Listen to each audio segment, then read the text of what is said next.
Hey guys, welcome to Circle of Iron. Tonight we're going to be talking about Assault on Precinct 13, 1976, John Carpenter. This is one of my favorite movies of John Carpenter's. It's definitely top 5. I love it. So we're gonna dissect the crap out of it today.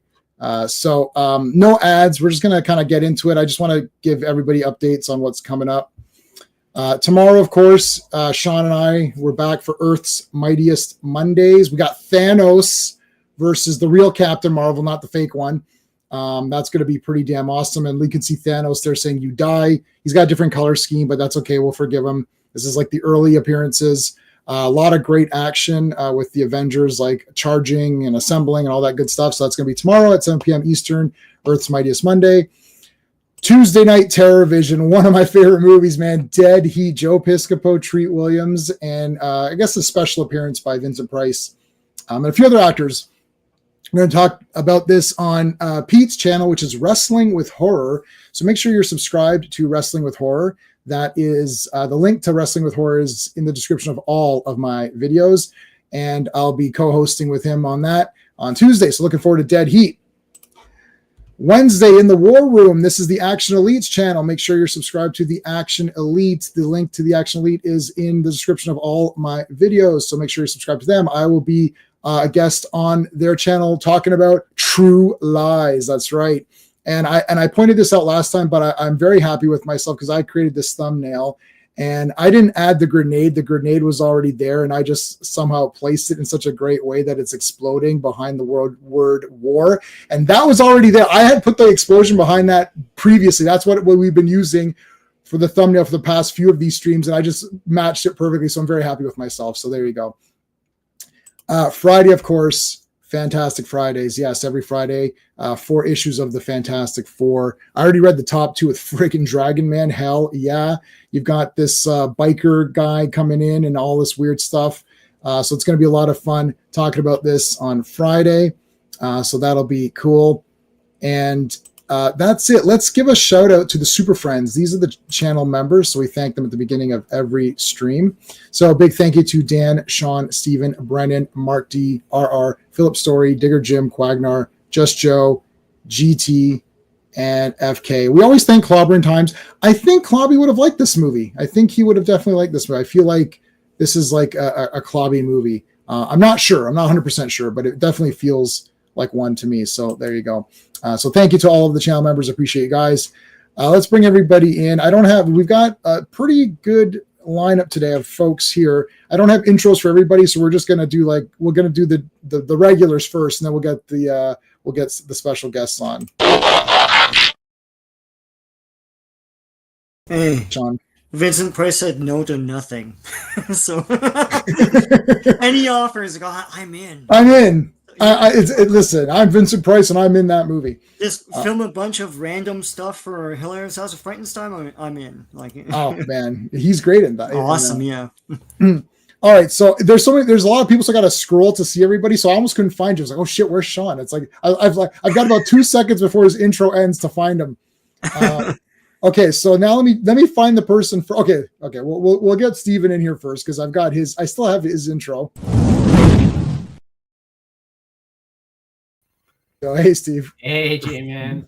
So Vincent Price is pissed off at Thriller because he didn't get royalties from it. Apparently. You didn't get royalties, yeah. Hey, there's that new Michael Jackson, some kind of movie coming out. It's called Michael. Yeah. It's been in the making for years and years. There's a play, Michael Jackson play. Oh, well, I just saw the trailer for Michael, and I just saw the trailer for Fockham All. Have you seen that? No, it's I don't know what that is. It's Fock, F-A-C-K, Ham, space Hall. But it's a British thing. And it's it starts off with like the big guy shooting the pheasants or whatever. So they shoot the birds, like, good shot. And then the guy shoots another one, it's a good shot. And they shoot one, it's like a sheep or something falls out of the sky. They're like, oh, good shot. So it's like one of these super random, like, kind of Naked Gun style comedies. Yeah, it looks hilarious. My wife turned me on to that one. I was like, this looks really fun. It's all the British actors. It's like every British actor is in it. Yeah. So yeah. Okay. Let's bring in. We'll use you for Charlie.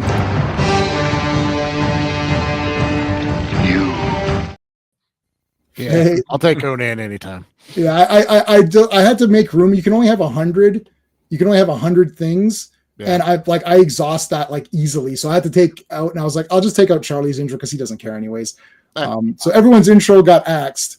All right, let's bring it. So our other buddy Steve has been on for a while. One of you guys are gonna have to wear like a goatee or something. No, okay. So Evil Steve. because we've got Ross isn't here today, who's also a Steve. So there's the 3 Steves. Yeah. Like we can't cross the Steves. That's what I was saying. Excuse me, Egon. You said crossing the Steves was bad. You're going to endanger us. You're going to endanger our client. Okay. Anyways, so what do I? Oh, I'll use Mr. Fancy Pants. Well, hello, Mr. Fancy Pants. What's up? What's up? Hey, how's it going? It's good. Everything's good. One extra thing about Vincent Price is he took a $20,000 flat fee because he thought it was going to be a one-off. Yeah. Oh, yeah, and and they used it like in every episode. Yeah. Yeah, you didn't think it'd blow up. All right, so I've got an intro for our special guest tonight, and it's from this movie, so it worked out perfectly. So we're going to give him the Napoleon Wilson, one of the best lines among many lines in this movie. Can't argue with a confident man. Owen, how's it going, man? I'm good. How are you? I'm I good, was talking thanks. about Facum Hall there, and I realized I wasn't actually on the scene. And I was like, "Oh yeah, I saw that trailer," and oh, nobody can hear me. Never mind. Oh, well, the trailer's very fun. It looks very funny, right? I watched it the other day. It looks great. All right, so let's get. So far, Joe Dog I think's the only one. So we'll see if. Hold on a second. Let's show the chat. There you go. Joe Dog, what's going on here, man? Hey, how's it going? We're in the era of grief, of course. Jesus is coming back. Okay, yeah. You feel you're always stressed out, Joe Dog. Come on.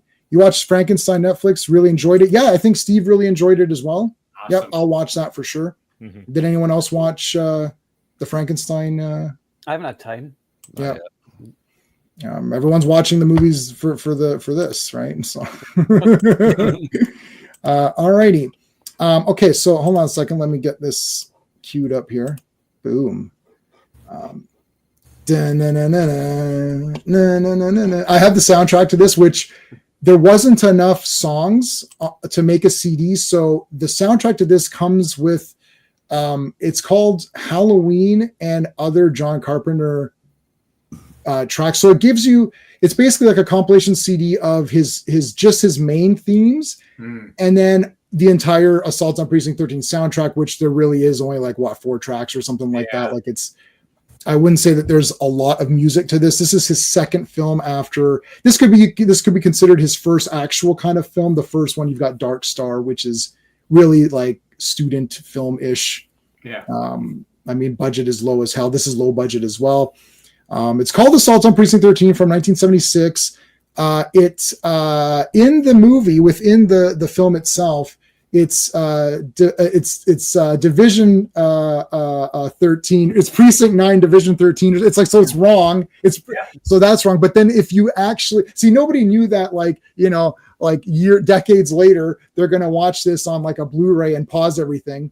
And if you look at the actual location, it says Precinct 14 on the actual building. So I don't know what the hell this is. It's like it's Precinct 9, Division 13, but the building says 14. But anyways, they're moving it in the movie. The story is that they're moving it.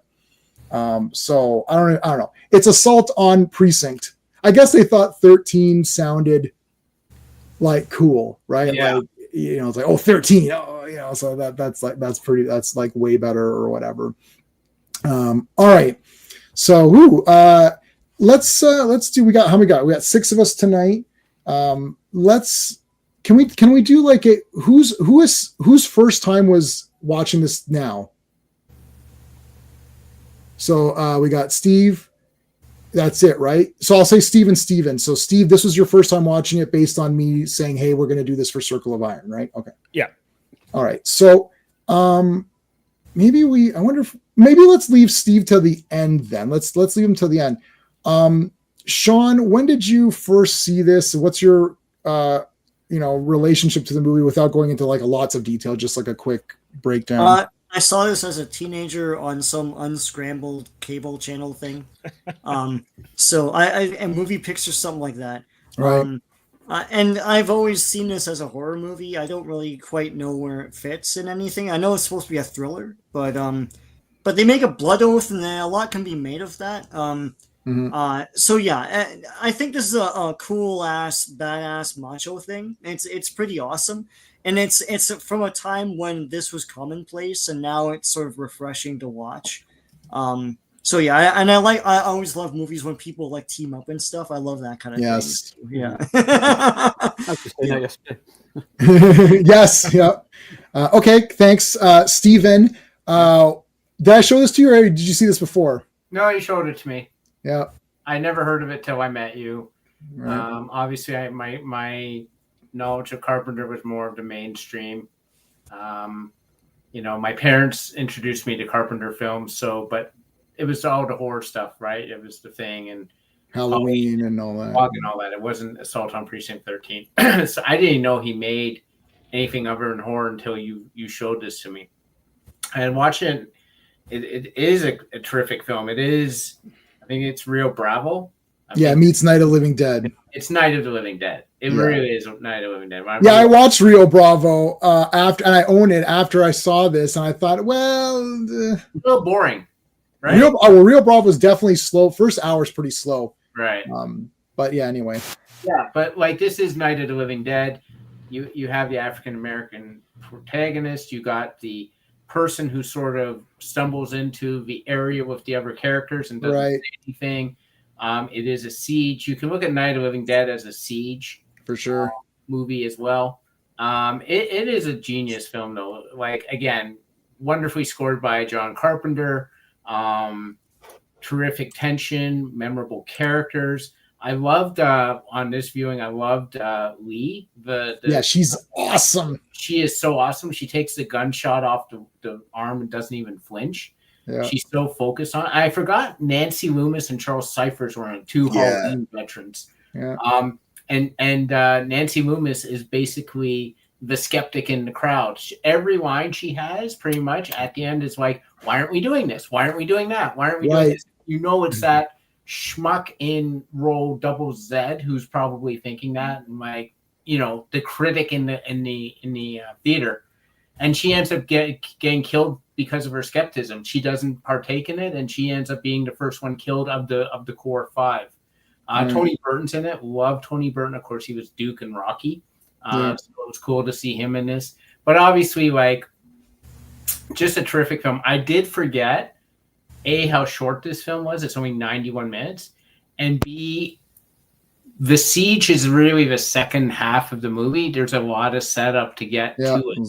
So we'll go through it in more details. Okay, so we're Charlie. I saw this early on. Dad had sent me over with a blank videotape to my buddy's house that had satellite, and he had said, "I want these movies." And it was Christine, Assault on Precinct 13, and I want to say it was another John Carpenter. Might have been even Escape from New York, because Dad liked those movies, and he's like, "We can get them for free. Just give him the tape." Right. So it's when I first got to watch those. So I watched Assault on Precinct 13 early, completely forgot about it. And honestly, I didn't revisit this movie till the remake came out. And I watched the remake going, "Oh, wow, that was actually pretty good." And I was like, well, I need to rewatch the original, see how close it was. Going, wow, that is not close at all. They should have just called that new one something else, because it's so different that it may as well not even be a remake. Actually, Ghosts of Mars is a remake of Assault on Precinct 13. But anyway, I mean, it's really close to it. So yeah, that's pretty much my quick history with it. I think I've only ever seen, this is like maybe my third time watching this original movie. Okay. All right. So Steve, we'll come back to you. We'll save you to the end since you haven't seen it before. Owen, what's your experience with this one? I've kind of always known about it. I don't remember the first time I actually watched this. It's one of those movies that's just always been part of my life. Like this, An Escape from New York, or just movies that I just grew up watching. So it was Big Trouble in Little China, Halloween, The Fog. Like John Carpenter, still pretty much my all-time favorite director. But yeah, it had been a few years since I had last watched it, so I'd forgotten about it, and it still holds up as well. So yeah, I'll look forward to going over a few points when we get to that. Yeah, so we on Circle of Iron, we basically watch the movie and like it's basically commentary, but we'll chapter through kind of a thing. All right, so Steve, okay, so I messaged you. I was like, assault, let's do it. what happened? What'd you think? It was great. It's not what I expected. But it's also like it's definitely a movie of its time where the pacing, it's definitely got Carpenter all over it, and I just enjoyed kind of like, I guess, a less sensational form of storytelling that this film has, where things just kind of play out and characters get their moments that then lead to other moments without having to have something, some sort of a set piece or something kind of kick stuff off. And it was also interesting seeing some of the actors, because like I think it's Kim Richards who plays the young girl. Yeah. So she's on Real Housewives of Beverly Hills, but I, being a big Magnum fan, remember her from an episode in the 80s. Nice. Right? And I would have been 5 when this came out. So it would have missed me. But also with things like Fort Apache, the Bronx and stuff, I'm surprised I didn't roll back into this. But I guess I was too much into Star Wars and stuff. Right. Yeah, I was -1 when this came out. So, yeah. But okay. So I saw this. So I babysat a couple of kids, my neighbors, and I'd show them all kinds of cool movies because I was the only person who knew what good stuff was in my entire family and pretty much in that entire neighborhood. So I would show them stuff, and then they called me once. They said, "Have you seen Assault on Precinct 13?" I was like, "Yeah, it's John Carpenter." No, I never saw it. And he had watched it off of like pay-per-view on his own because he's like, "Well, you keep showing us these John Carpenter movies." And this kid's like, 12 or something or 13. And he's like, "You keep showing us John Carpenter. I saw his name, so I watched this one." And he's like, "It's so awesome. You're going to really like it." I was like, "Oh shit." I was like, "Okay, I got to find this." So my grandfather, this before I had a car, there's a video store going out of business. So anytime a video store would go out of business, they'd have the going out of business sale, selling off all their tapes. So my grandfather drove me down to one, and I grabbed I think it was this. I'm a bit fuzzy because we did so many of these. I grabbed this and I think either They Live or Supergirl, like something like that. Like those three all kind of came around the same time. We may have gone to another store at the same day or whatever, but so I came back home and I watched Assault on Precinct 13. I loved it from that moment on that tape, and I've loved it ever since. It's just one of my favorites of his. I love it's definitely 2-act structure. Steve said, you got your first but everyone gets together. So let's take a closer look at it. So Assault on Precinct 13. This is the movie credits, right? Where John Carpenter did this for a long time. Full black screen with one color credit, just the name with music over top. With New York, he did it. With Halloween. Halloween was a little bit more creative because there was the pumpkin and stuff. I think The Fog probably did this. I think Thing probably did it. I think Christine probably did it. I don't remember if Christine did it with just the blue font or whatever it was. So I like this font or not font. I like this format of black screen credits with some cool music. It gets you into it. This is the post overture. They don't do overtures anymore. So this was your compromise. You got kind of just a score with getting into the movie. So now you're slowly getting into movie mode. I know movies now do the TV style credits where the credits are sometimes going over top of the footage that you're watching, but I always preferred this style. Anyway, so yeah, Charles Cypher, Nancy Loomis. Nancy Loomis is speed kills. It's this is before Halloween, right? So yeah. The year before was Halloween 78. I say 78. So a couple of years. Did you see the editor, John Chance? That is a pseudonym for John Carpenter. Oh, John Carpenter, yeah. He would pseudonym John T. Chance he didn't want to give himself credit as the editor. So at 3:10 in the morning, I'm usually asleep. I'm not gathering together stolen weapons, only to get shot by the Why cop. not? Well, these guys got their asses handed to them, really. First of all, you're walking around in this very confined area, so you're just looking to get shot down, and the cops just come and just basically obliterate them. I mean, you can make right off the bat, you're like, okay, this is going to be a violent movie. It's no holds barred, and The cops themselves, you can interpret, are they just gunning them down without any sort of like warning or anything? They do give them some warning, but they've got the high ground and these guys are screwed. But I don't know.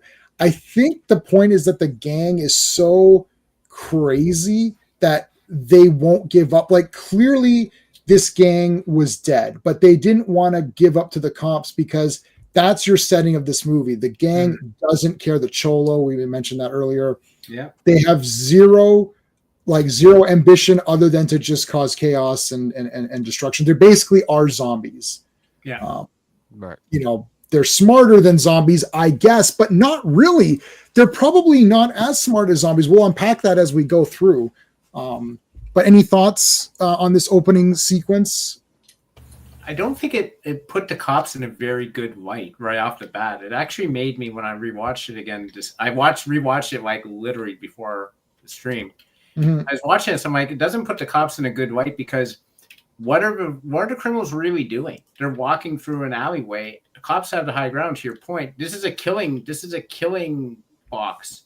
This is a kill box. The criminals have zero ability to fight back, and the cops brutally kill them. And for the first, I'd say about 20-ish minutes until they shoot the little girl, the cops, there's a lot of things pointing that the cops are actually as much villains in this movie as the gang members. Mm-hmm. Yeah. Hey, FK, how's it going? Our super friend FK is here. How's it going, dude? Thanks. So if you listen to the radio background, the gang got their hands on lots of machine guns and weaponry, and the cops tried to like come and pin them down. They did give them warning. I'm thinking that the cops have to, it's sort of like this, well, the cops got to up their game and they're not taking any chances, right? So it's tough because it's very difficult in this shot, and I don't know if John Carpenter did this on purpose, to tell if they've already banded together. Mm-hmm. I know that they band together. I feel like they were already banding together. So the point of this is that all of the racial gang, it's divided by race, but they come together as one super gang. So the Cyrus, it's actually Cyrus's plan, right? From Warriors. It is actually Cyrus's plan. So they come together. Now they never do the Cholo. They do the Cholo because of this attack. Right. But I think they were already together because they already had the weapons in that base but the cops. So we're not sure about the cops. They could just be like, they'll shoot anybody because they're at their wit's end and they're just done. We'll see Bishop momentarily, and we can tell right away, just the way he's acting, that he's going to be a good cop. Just in the way his mannerisms are and the way he's talking. Any other points anyone wants to make on this, or should we move on? Not really, just it's a real attention grabbing. Yeah. I think if you see it, you're like, oh, holy shit. It's because it's been a few years since I last watched it. Mm-hmm. And then you're just like, oh, that's really a brutal opening scene. It kind of just sets the tone perfectly at the start. So, no, it's a great opening scene. Yeah. I think the only thing I'll say, I'm not going to keep referring this to the new one, but just because what Steve said with you don't know if the cops are in on it or not, that's kind of what they play up in the remake. Mm-hmm. Yes. The cops are now actually the villains in it. Right. But maybe they're even playing with a little bit of that ambiguity when they did the remake, going, you know what? It did kind of feel like the cops were pieces of shit. What if it had been the cops, causing a lot of this chaos? So that was kind of interesting. I didn't even think about that till Steve brought that up. So and during this era too, we had like French Connection, Serpico. So and then you came out of the civil rights movement and stuff. So the distrust of society and power structures were totally there. And it wasn't like the white hat days of like the John Wayne movies where like the law was above reproach. So if you use this as analogous to like a zombie movie, society's already breaking down. Mm-hmm. And it's like, how do you maintain your sense of morality when things are already kind of like going off the wheel? You know? This is why Bishop's character is so important in this movie. And his name is Bishop, which is great too. Yeah. Right. Which that's not an accident. I love Napoleon, the name, the Napoleon. All of the names are really good. Okay, so let's move on. There's the guns. Here's the Cholo. Now this is the guy you'll recognize from him immediately. New York. Yep. Yeah. Romero was his name in Romero. from New York. Yeah. Yeah. If you kill me, he dies. If you're not near in 15 seconds, he dies. Watching like, it today, you're just waiting for him to go, that's all I'm waiting for him to do the entire time. Yeah, he's in there. Now, this guy disappears. I don't think this guy was full in on the Cholo because he does not appear later on in the thing. I was like, wait a minute, where's that guy? Typical, This guy comes in all hot and heavy. Yeah, Cholo, I'm in. And then he's like, I just got to check out what's going on in the back here. And then he just kind of backs away and he's gone. Because these other guys are definitely here. I think this is the right amount of guys. I'll hang back. Call me if you need me. I'll be right back here. Yeah, you guys are good. You don't really need me. So they do the Cholo here in their Tupperware or whatever, their cereal bowl or whatever. Now, the gang has no dialogue. There's no dialogue amongst any member of the gang through the movie. Yeah. I was going to say that is that after something happens to the blonde guy, I won't say it yet, but after that, they all just become faceless. Then, it's just, like you said, zombies, and there's no personalities and whatever. They're just monsters that need to be wiped out, and that's basically it. Yeah. I think it works good too that way because when the white guy does fight it, he is the one that's drawing your attention the most, and then all of a sudden with him gone, like Owen's saying, it's like they're all just kind of the same person, the same like being out there. There's no personality to any of them. Yeah. Hive mind. That's a great way to look at it. All right. Okay. So Bishop introduced, you got like pretty decent looking area house, right? So he's kind of like your shining example of a police officer. Now he's just starting. Yeah. Tonight's his first real shift. That's important. He hasn't been corrupted yet by the system or the society that they're in. He's an outsider. He's driving into the mayhem. He's in an unmarked car. Yeah, everything's like light right here. It's all bright. It's vibrant. It's like, it's good guy. Whenever you're looking at it. Yeah, but again, you can see if you look at that background.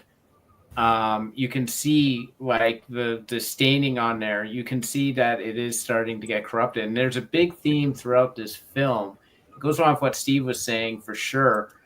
But there was also a real play to take down how we have always viewed Hollywood. If you think about movies like Chinatown, where it's literally taken the underseat and the underbelly of LA and the glitz and the glamour. And this movie especially shows the rougher parts. It's in Anderson, which is a ghetto, and it just literally is showing like how Los Angeles itself is starting to break apart. And it's weird for a movie like this to show Los Angeles in this light. Like it's not Rodeo Drive, it's not the La Brea Tar Pits and all the things like Grauman's Chinese Theater.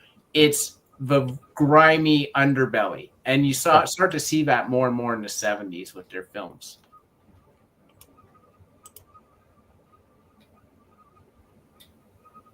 Did we lose? Huh? Okay. Yeah. You cut out on me there. I didn't hear you. Oh. Okay. We were waiting on our leader, James. Oh, sorry. I thought I for some reason it felt like Steve got cut off. I didn't hear what he said. That was weird. Okay. All right. So, anyways, we're setting the pieces in play, right?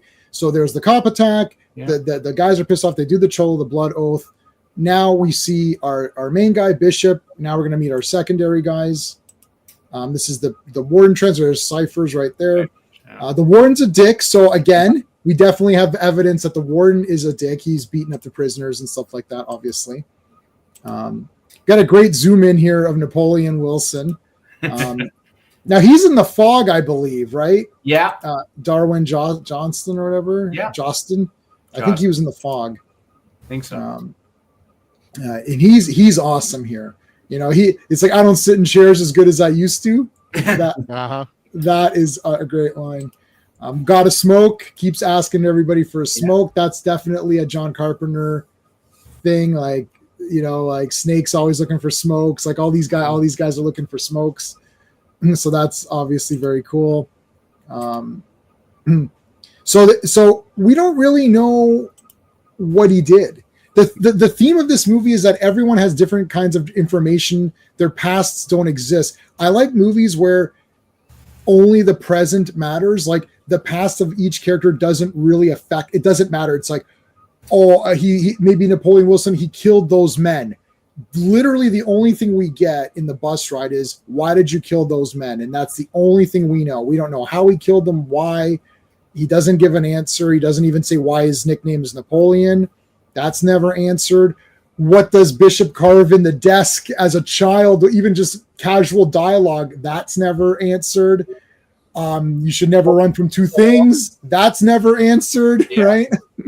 Well, yeah, I mean, his name, which is played on through, but this movie feels like they just dropped the audience in. This is any day you're dropped in. It kind of breaks the norm of movies to cinema, where you're set up for everything, you're told everything that they want you to know.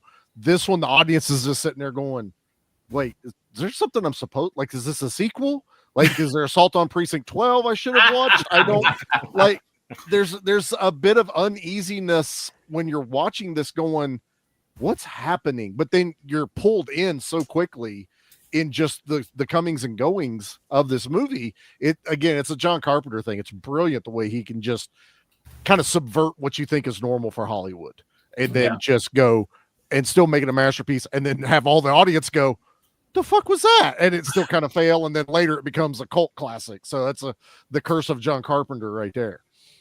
And really, Charlie, everyone loves the hooker with the heart of gold, and Napoleon Wilson does prove to be the hooker with the heart of gold. Right? Exactly. Mm-hmm. Yeah.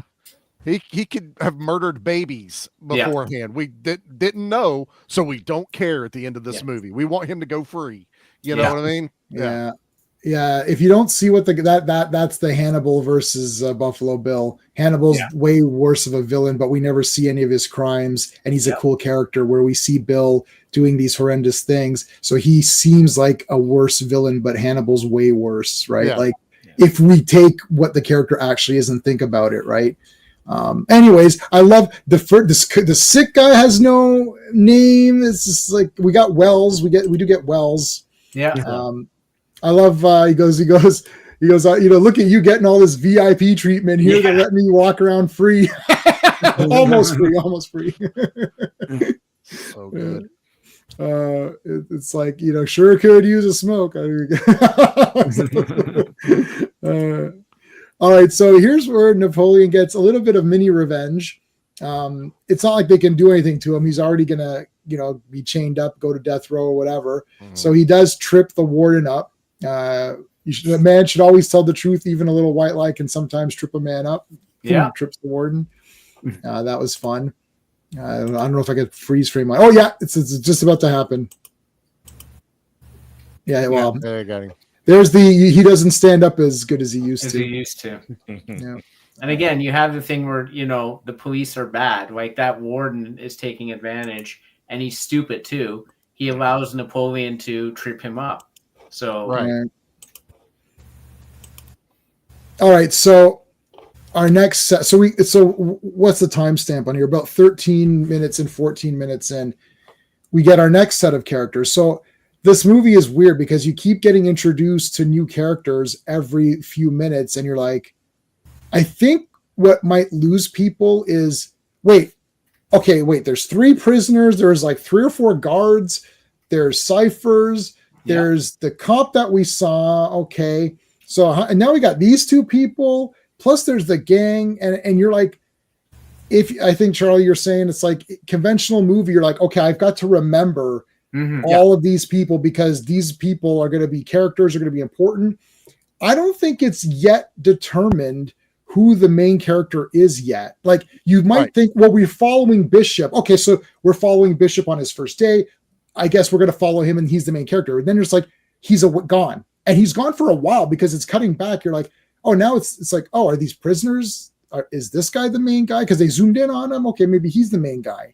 Yeah. He's got the cool dialogue. We're chuckling with him. Right. There's a whole big, like you said, dialogue going on. So now you're like, you've almost forgot about Bishop, and then all of a sudden when he pops back up and now you get dropped into this, and you're like, oh, okay, wait, now what am I doing here? This isn't a prisoner and cop. What's this dad and daughter driving around looking for directions? And the dad, which is going to come up doesn't want to talk to the cops. I think that goes right back to what Steven said. Yeah. Are the cops bad in this movie? Yeah. You know, are they throwing like a red herring at you?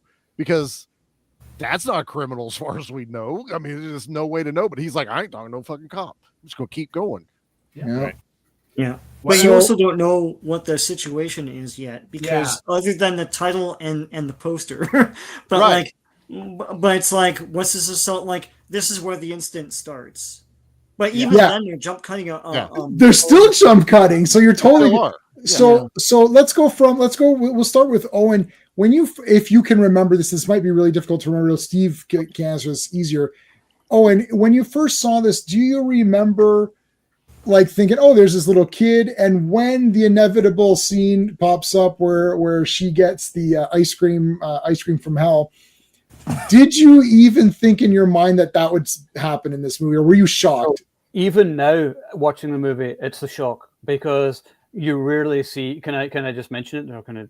Sure. You rarely see a child getting just shot on screen like that and falling back. And anytime I watch it now, I'm like, oh my god, I can't believe they did that, because it's like the worst possible type of violence is like towards like a child or an animal or a woman or whatever. Mm-hmm. But just like an innocent little girl getting ice cream, I mean, it doesn't get more evil than the bad guy just shooting her like that, and then he doesn't even like look at her, just like, and then just like walks away because it means nothing. So it's still a super shocking scene, and the first time I saw it, I couldn't believe it. And it happens in camera. Like, it's not like the camera pans away and you see the girl fall down and you hear the gunshot, she falls. It's like POV from the one guy, boom, blood splatter. You're like, the fuck? Let's say hello to our co-host on Earth's Mightiest Mondays, Classic Comics. Thanks for being here, man. I appreciate it. Kim Richards is Escape from. Oh yeah, I haven't seen those. There's a couple. I think I own those. I think my wife owned those. I haven't watched those. She's got the same exact haircut she had. It's got the bang cut going across the top. All right, I want to ask Steve. Steve, what when you saw this for the first time, whatever, 48 hours ago or whatever it was, what the hell? When you're like, okay, then you got this kid and dad, okay, it's all good. Go. We got to go to Aunt Edna's or whatever the hell their name is, and then it's like, oh, she just got smoked. Were you like shocked at that? Because I didn't give that away. I don't think. No, there was definitely an oh damn reaction to it. And you're right, it's pretty visceral, and I think what its main thing is to set the tone, right? It's just to set the tone of, because there's not a lot of stuff to inform you of like, what is this world? Yeah. And just to show you how soulless and the hive mind mentality that was mentioned before, that, there are no real kind of like thoughts about consequences of actions. But everyone's on edge. The ice cream man's on edge. He had a piece by the I guess the gear shift and stuff. So, and then there was just the modern me is like, damn, if they had a cell phone, this would never have even happened, kind of thing. Because it was the stopping to make the phone call. Yes. Then like, so there's a lot. The one thing I liked about this film is like there's a ton of like real world kind of incidences that are just building the blocks for the next piece of action. Where it's like, everyday slice of life thing. Hey, can I get ice cream? Yeah, sure, kid, whatever, go get it. And then tragedy ensues. And it also shows you how like how easy it is to become a victim in a society where there are no laws. Yeah. The randomness of it. Like randomness of it. Yeah, you stop for directions and grab an ice cream. Yeah. Charlie or whoever was on this panel, because we've done a few of these now.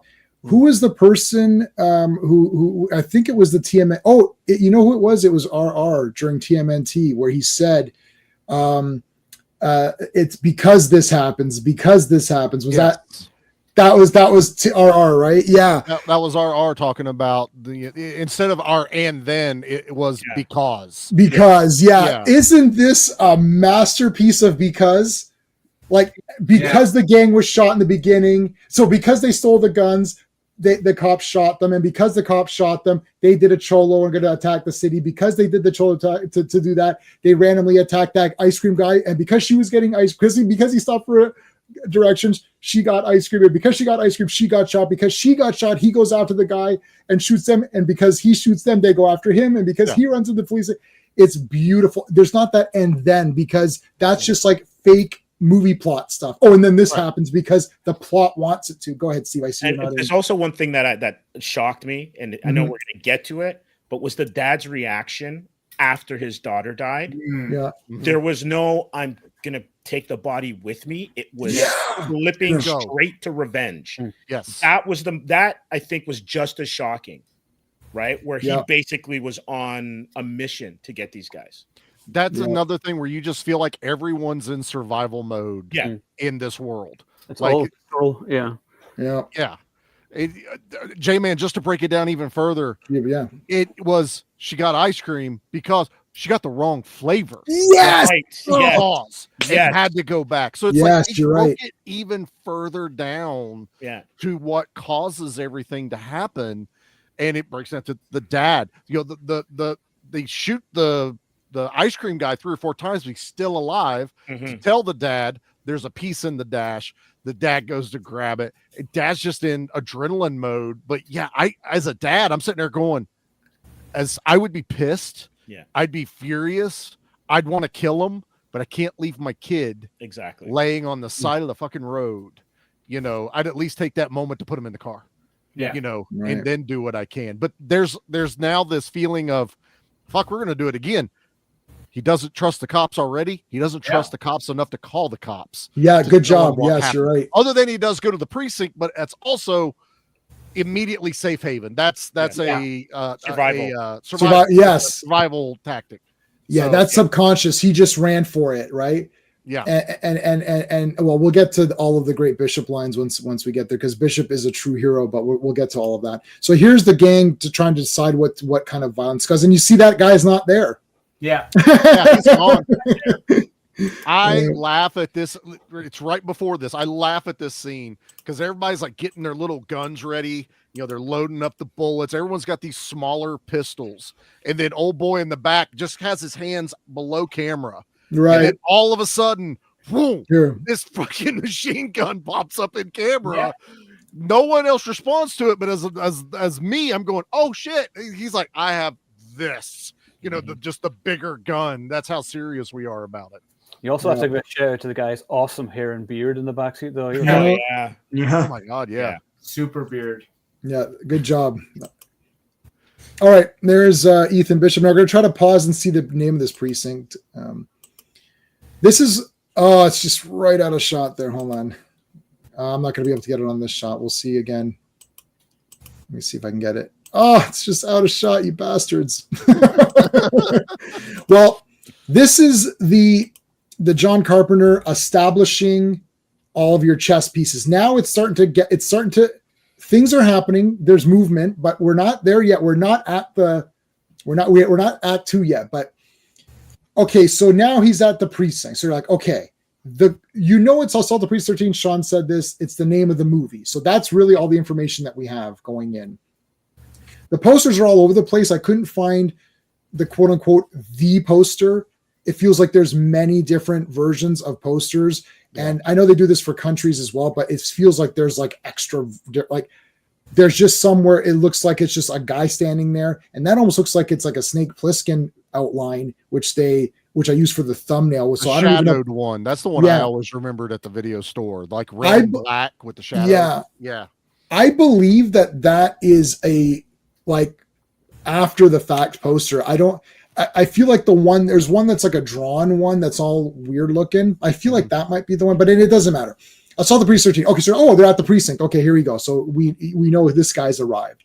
Now he gives you the geography. It's like, okay, you've got that open space right there, right? The back you never see because she says it's walled off. You have to come around through the front. So even if you try to go out of the back, so you know that there's your 3 siege points or whatever, right? Yes. So, and they use these establishing shots many times in the movie at different points. Yeah, the precinct is basically Helm's Gate. It's a mountain behind it is what they're emulating, not being able to come in through the back. Right. So we don't have anybody left. We've got the telephone operator. We've got sort of your desk clerk lady, I guess, secretary. You've got Cheney here. He's one of the guys. You've got one of the sergeants in there which is great. I love that he's loading up guns and putting them in the crates because who does that? That's weird, right? It's okay, John. We forgive you on this one. that's pretty much it. This precinct is dead as dead. Like there's nothing there. The Coke machine's probably empty. It looks like it's closed down. So now we're getting some of the story. It's like, oh yeah, it's closing down. We got a little bit of that on the radio. And he's like, okay, I'll tell you I'll tell the guy that the lieutenant is here. Lieutenant Bishop is here. You meet your players. So again, we're not sure who's going to be important here. So again, people, a normie audience is like, wait, now there's more guys. Yeah. Because it's like, hi, I'm Lee. Oh, hi, I'm whatever. It's like, okay, shit. Now we got all these other people to deal with. So it's like, now I got to remember all of them. You're not going to need to remember too many characters. in about 15 minutes, you're not going to need to worry about who's who anymore. That's the brilliance of it, though, too. But also, you're looking at this going, man, this was a really low-budget movie. There's a lot of people in this low-budget movie. He solves it.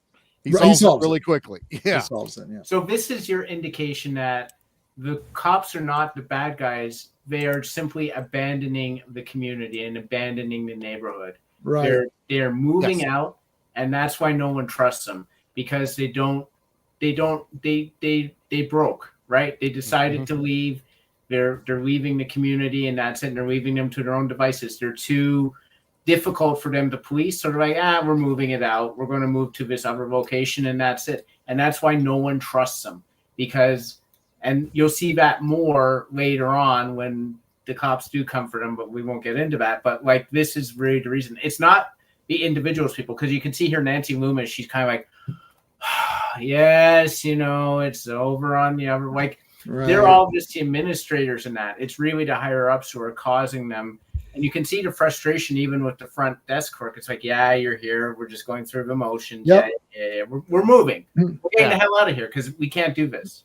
Every time you see cops, you usually see them in groups, and every group of cops has one good one and one bad one. Yeah. Because Cheney here obviously doesn't care that much. Later, as you were alluding to, the two cops who are searching for we got a war going on. We can't find the damn thing. Yeah. One of them's pretty like, we don't need to check there. Let's just just check and go. And the other guy's like, no. So that guy's the more like dedicated cop. Dedicated. One is disbelieving you. Yeah. Right. Yeah. One just doesn't care. Yeah. Yeah. It's like, why are we bothering? Like if we can't find something, nothing's going on. Right. Yeah. That's a good way to say that. Okay. All right. So here's, we get a little bit of Bishop, very, very little bit of background knowledge on these characters. He's like, my father sent me, and I love this story. I absolutely love it so much. He's like, black coffee. And she's like, he's like, a coffee. Yes, I'm black. Oh yeah. Over 30 years. That was funny. Good. That was a great line. But then he sits down and they talk. He's like, my father sent me in here when I was a boy, and I carved something into the desk, and I was scared that the guy would see it and come after me. She's like, what did you carve in the desk? And she's like, pretty advanced for a kid. And you never see what he carved. And he's like, why did your father send you in here? For using foul language in the presence of my mother. Yeah. That shows that his upbringing is great, because it was probably strict, right? He has a lot of faith, so clearly it's some sort of, probably Catholic or whatever, right? Probably, yeah. So he's a good, dedicated, honest person, great upbringing, lived in a decent home. He's from the outside coming here. He's going to be the hero just based on the way he's been communicating, which is very smiling and happy and good afternoon, or, good evening, everybody. Mm-hmm. Very polite. He's going to be the good guy. It's very obvious. This is the only character for sure right now. What time is it? 20 minutes in. And we've got him established. He's Alex Murphy. He's the only person who's nice to Napoleon all the way through. Yes. Yeah. Responds to him. He doesn't ignore him or treat him like a piece of shit. He speaks to him like a human being from the start. And when you think about when this movie was made and the political kind of like strife in the States, Bishop would have been marginalized when he was a kid, right? Yeah, for sure. So he's all about giving everyone the benefit of the doubt. Yeah. And so don't judge me by who I am. And when you think about it, he's marginalized, and he's the only, if I'm not mistaken, the only black cop in the movie. Yeah. So he decides to go with what would be the construct of law to create order that he may not have had. He may have only had it in his home. He may not have had it outside of his home. So he's trying to rebuild society, or at least contribute to it kind of maintaining some sort of structure. But everyone else has given up. Yeah. Right. Yep, good point. I want to say hello to Skeptic, buddy. How's it going, What's man? up, It's been a long time. We're doing Transformers next weekend, buddy. You get your ass to Mars next weekend. We're doing Transformers. Hey guys, hope everyone's well. Yes, your schedule has been all night person, so it's usually sleepy to watch. Okay, well, wake up. This is Assault on Precinct 13. We can't have any. You don't have can't to have any bullshit. You can watch it tomorrow. You know, it's on YouTube, man. You know, Yeah, but live it's always better live. Trust me. let's sit here like talking about Bishop on this. I just realized this is basically how Alex Murphy walks into the Detroit precinct and RoboCop. Yep. You know, he's very, happy, friendly, talking to everyone, and they treat him the exact same way he's being treated in this one right here. Yeah, so it works out really good. My whole thing, I know it's probably going to come up in a little bit. Doesn't he say something like why he's even on this actual detail, but they don't tell you exactly why he's on this detail? No, we don't. They're like, someone just wanted to give you something special for your first night out, right? That was it. And he's like, that got around fast. It's that got around fast thing. I'm like, what the fuck did you do? Like, what am I missing here? But again, we're never going to find out in this movie. So Steven mentioned Lee earlier. Kazar. Oh, Kazar's awesome. Yeah, a movie. Oh, that would have sucked ass. I don't even need to see it. Okay, let's talk about Lee, and we can talk a little bit about. I hate using these buzzwords that people use now because they use them in a way that is just stupid, but I'm using them in a way that's genuine, which is, kick-ass, strong female, and strong because she is female. She's dressed up nicely. She has her hair all nice. Napoleon will find her attractive when you meet her. As you see her character and her like nobility, her like strength of mind, her ability to take a shot and not flinch over it. Not even blink. She blinked. Doesn't even blink. She embodies everything that like a female character that is awesome should. To me, I think of Valeria from Conan. I think of whoever you want. Your Sigourney Weaver. I got Sigourney Weaver. If anything, she plays it more Terminator-ish. Oh yeah, than she does anything else. I went. That's how she chose to play it. Right. And from what I read, she wasn't happy with it, but John Carpenter's like, no, it's perfect. Yeah. But she feels very cold, but you like her. It's a weird dynamic with how she's playing her role in this, because you're like waiting for her to just be like this bitch, that you're gonna hate her by the end of this, and you don't. But she keeps that same persona all the way through this movie. Yeah. Yep. Carpenter's always done that though. Like he always makes like his female characters have always been like likable for the most part. Yeah, Yep. like Adrienne Barbeau and oh yeah, she's awesome. like that. Yeah. Yep. He's always been good at writing female characters. Yeah, and Leah's awesome. Hey, Angry Gamer, how's it going, man? Thanks for coming on. Leah's just, I just love her. She's the best. She's amazing. Immediately, it's like, hello, Lieutenant, I'm Lee. Like, very, very nice voice, calming. Like, she's not being. Again, Napoleon, she's cool with him. Bishop, when he asks for a smoke, we'll get it. Let's get to that. We're getting ahead of ourselves. Okay, I'll get to that. Let me.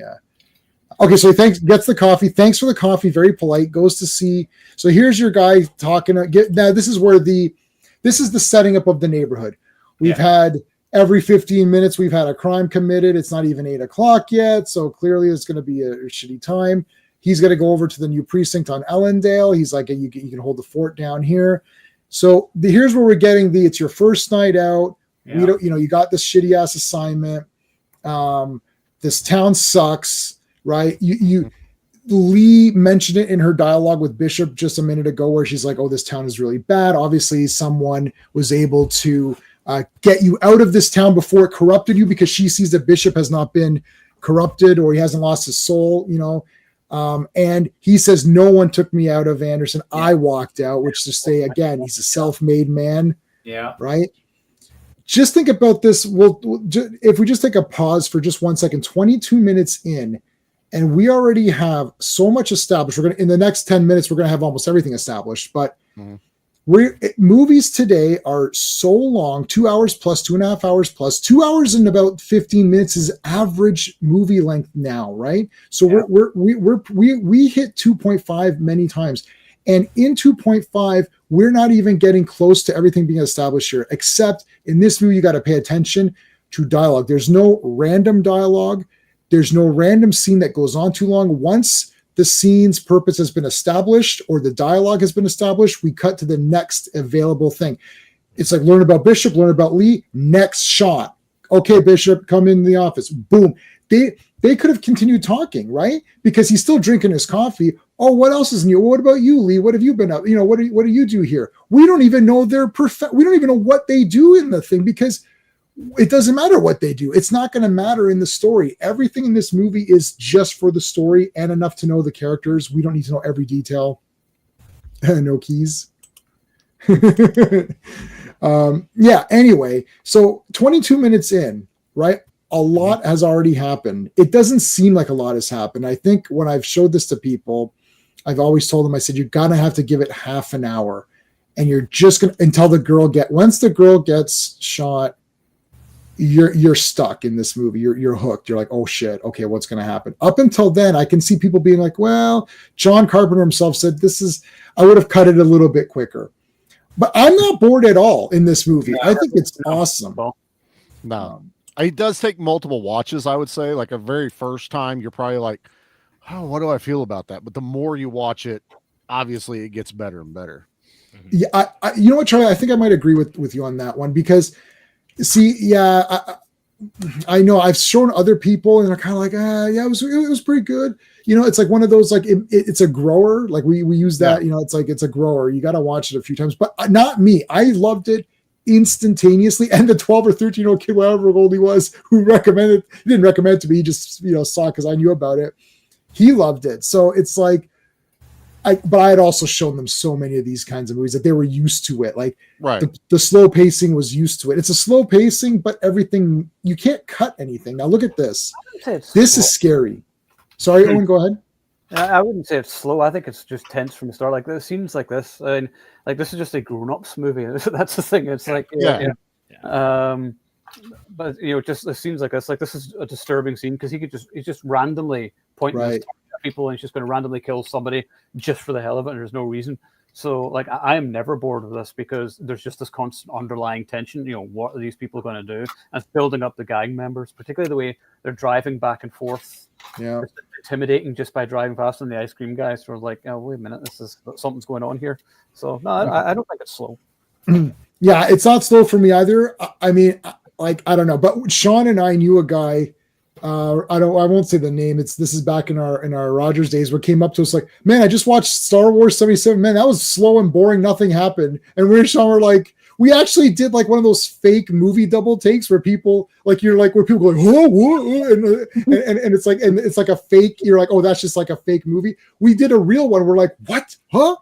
And I was like, what are you talking about? He's like, yeah, that was super boring. I was like, but it's shooting immediately. Like, it starts off with shooting. We're like, what is that? I think, Sean, maybe you don't think. I think that's where I first realized that pop culture and humanity is effed.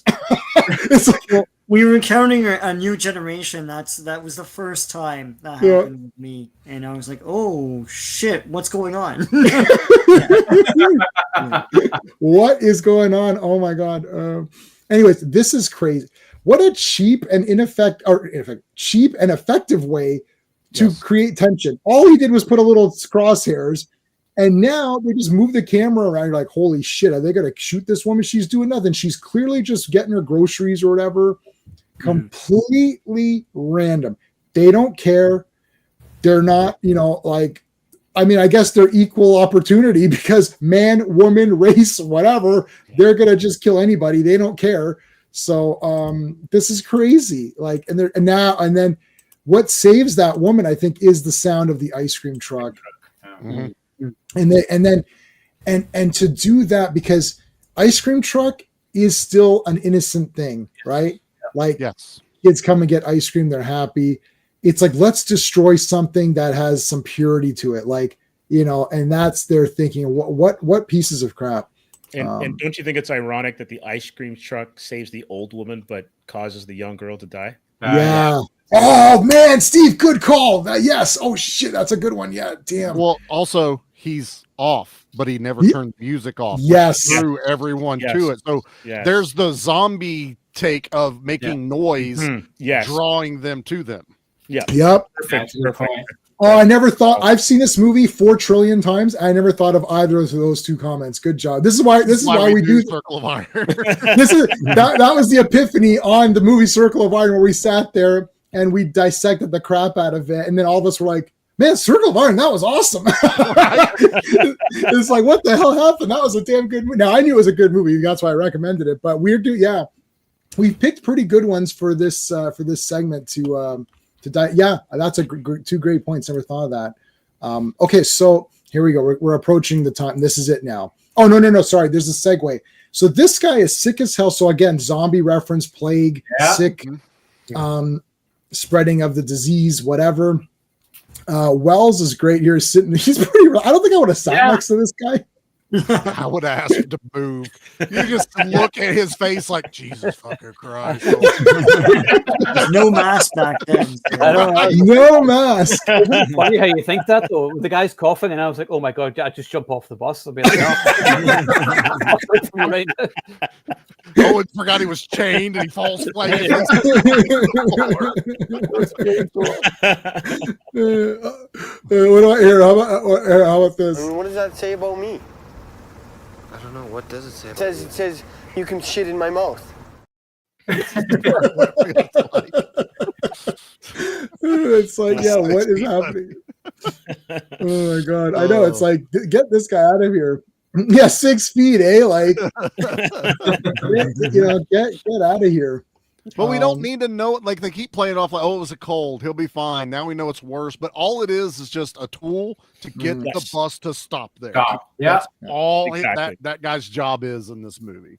Yeah, because he's sick, he could be infectious, and because he's infectious, they have to stop the bus. And because they need to stop the bus, they need a location to drop them off. And what's the closest precinct? I can't imagine what the closest precinct would be. I don't know. Not the one we're watching right now, obviously. Obviously not that one. 3/4. All right, so here's Stalker or whatever. Stalker, what is this? Striker, yeah. It's Starker. Yeah, So Striker. Yeah, they dragged old Starker away. Too bad. I promised to tell him something. So he comes. He goes, you're not crazy. You're not, you're not a psychopath. He's like, oh, but I am an asshole though. You can't take everything away from me. Great line. He asked him for a smoke. Yeah, he's like, you already asked me. He's like, I never got a definite answer. I don't smoke. That's a definite answer. You're either curious about me or you want to give me some shit. So Napoleon, wow, this is all coming out. So even Napoleon is aware of the 2 cop ratio. You either are curious because you want to know, or you want to give me some shit because you're a cop and you want to, think you're better or whatever. Yeah. Curious then. How did you come to be named Napoleon Wilson? I'll tell you sometime the moment I'm dying. Obviously, we're not going to see that. We never find out. Never find out why he's called Napoleon. And we never should. No prequels, please, or whatever. Yeah, that's dumb. Thankfully, they don't do anything like that in the remake either. They actually change the names up a little bit, and it's just mostly like, I want to say like the chief of the precinct was named Napoleon. It's just say the name in it, and that was all they did. Yeah, Bishop was actually Lawrence Fishburne, who was the inmate or whatever, right? Right. In John Carpenter's own remake, which was Ghosts of Mars, his sci-fi take on it, it was Desolation Williams. Instead of Napoleon Wilson. That's a handle. Yeah, so that was Ice Cube. Yeah, Ice who played Cube. Desolation. I got my 4K coming from Shout Factory. I got already. I've got that. I've got the soundtrack to that as well, and the soundtrack to this. I love these movies. Oh, I never showed you guys, so I want to show you. Oh, I forgot. Hold on, I forgot. I just looked at it now. I gotta show you. So I do have this. Yeah. Oh hell yeah. That's cool. So you're pretty fancy, Jason, and then Austin Stoker. So I got this. I was so happy to get this because I love Bishop. I actually started writing a script for Bishop, calling the movie Bishop, continuing with Bishop's story, but like just him doing another thing. Right. No Napoleon. Like Napoleon would be mentioned or whatever. But I wouldn't have him get killed. I would be like, oh, he's still sitting in prison or something or whatever, right? But yeah, so this was from the during the pandemic where they were doing virtual conventions. Yeah. So you couldn't meet the person, but you could get them to personally autograph something for you, and they would send you a certificate. I don't need it. I mean, I've done a few of these. So they had Austin doing these, and I thought he's never going to come here. So I got it to personalize, and you could write what you want, like you would type in what you want him to say. So I was like, you got to say you're pretty fancy, because that's his big line at the end or whatever. I have moments. Okay. A preacher, a bishop. No, but that's interesting. A preacher came to see me and said, son, something about you got something to do with death. It's like, being real young, I believed him. Turns out he was right. He's like, that's no answer. He's like, I was like, why'd you kill those men? He just gives us, he goes, I thought it was pretty good. I thought it was a pretty good answer. He answers with non-answers. That's right. The brilliance of it. It just keeps everybody guessing. Okay, so anyways, what was really a fun little thing that I always notice is when Starker sits down and he offers Napoleon a piece of gum out of courtesy, and Napoleon's just looking at like, what are you effing kidding me? I'm like, I want to smoke. I don't want to gum. I just thought that was really fun. It was just a fun little incidental. What's the closest precinct? I don't know. Let's see. All right, here we go, boys. Now this shows you that he is not from this neighborhood, because why would he leave his daughter alone? Yeah. Like, there's no way he's part of this. And by the way, I was going to say, when he was driving, he drives weird. Like, he drives like the stereotypical scared white guy. He's like, like he's punched over that steering wheel. No one drives like that. Like, I always thought that was weird when I saw him drive. I'm like, no one drives like that. I thought, and this showed me right off the bat, like, this guy's nervous. He doesn't know what he's doing. And now, like, he's left his child to go get shot by a freaking gang member. By the way, I was also going to mention, that's Kim Richards. We already said that. Kyle Richards' sister. Kyle Richards, of course, Lindsay from Halloween. Oh, I didn't know. Yeah, awesome. Looks like Pippi Longstocking's about to have real bad. Yeah. Well, yeah, and the thing is, they had to make her as cute as possible for the dramatic impact, right? The father is lost. He's come to visit before. It implies that he's been to visit before, but he's completely lost. He can't ever seem to find that road, and there's always that thing's like, where's that street? So he's driving and he's kind of looking, and it's like can't find it, doesn't trust anybody. She mentions, why don't we ask the police officer? He's like, no, I don't trust them, because he's aware of the 50-50 rule, I guess. So anyways, he stops, and he's almost like kind of half paying attention, half not. Like, he's thinking, oh, I'm just going to get these notes and go get your ice cream. Because he knows the neighborhood is bad. A lot of the dialogue is suggesting, he's like, I want, you got to convince your aunt to leave this place and come live with us. Let's get her out of here. So he knows, but I think he sees the truck is right there. No one's out. Like, there's no one around. So he's... They know better. It would put me at ease. You're like, oh shit, nobody's around. There's an ice cream truck. Go get your ice cream. Whatever. He's also upper class because it's actually his nanny, the nanny he's trying to get. Yeah. Oh, that's right. Yeah. So he's upper class, right? Because he can afford a nanny. Right. All right. So, anyways, all right, here we go. The guy's gonna pop up. Yeah, I'm not gonna. I don't think I'll be able to. Okay, this is a good freeze frame. Because I don't want to play. I played 1 second of Brave Star, whatever, and I got copy. I'm like, really? It was just one. So I'm not playing anything. I'm just doing still shots. Right. So our we'll call him Romero. Romero gets him. And he's gonna puts the gun in his mouth, and this guy's now he didn't get a chance to grab his gun underneath he's got a small gun underneath. Couldn't get it in time, so now they're threatening him. Of course, they don't want money, and this is the Terminator. Can't be bargained with, can't be reasoned with. It will not stop, right? Okay, so we know. Okay, so here, there it is, right there. There's the tail end of it. Yeah, I'm not going to be able to get it. I don't think. Let me see. Well, there's our laying there, but it's you best not show that anyway, because then you get cancelled or whatever. That's good enough. Okay, that's good enough. You get the idea. Yeah, it's shocking. I'm sure you can find it out there. It's shocking. Yeah.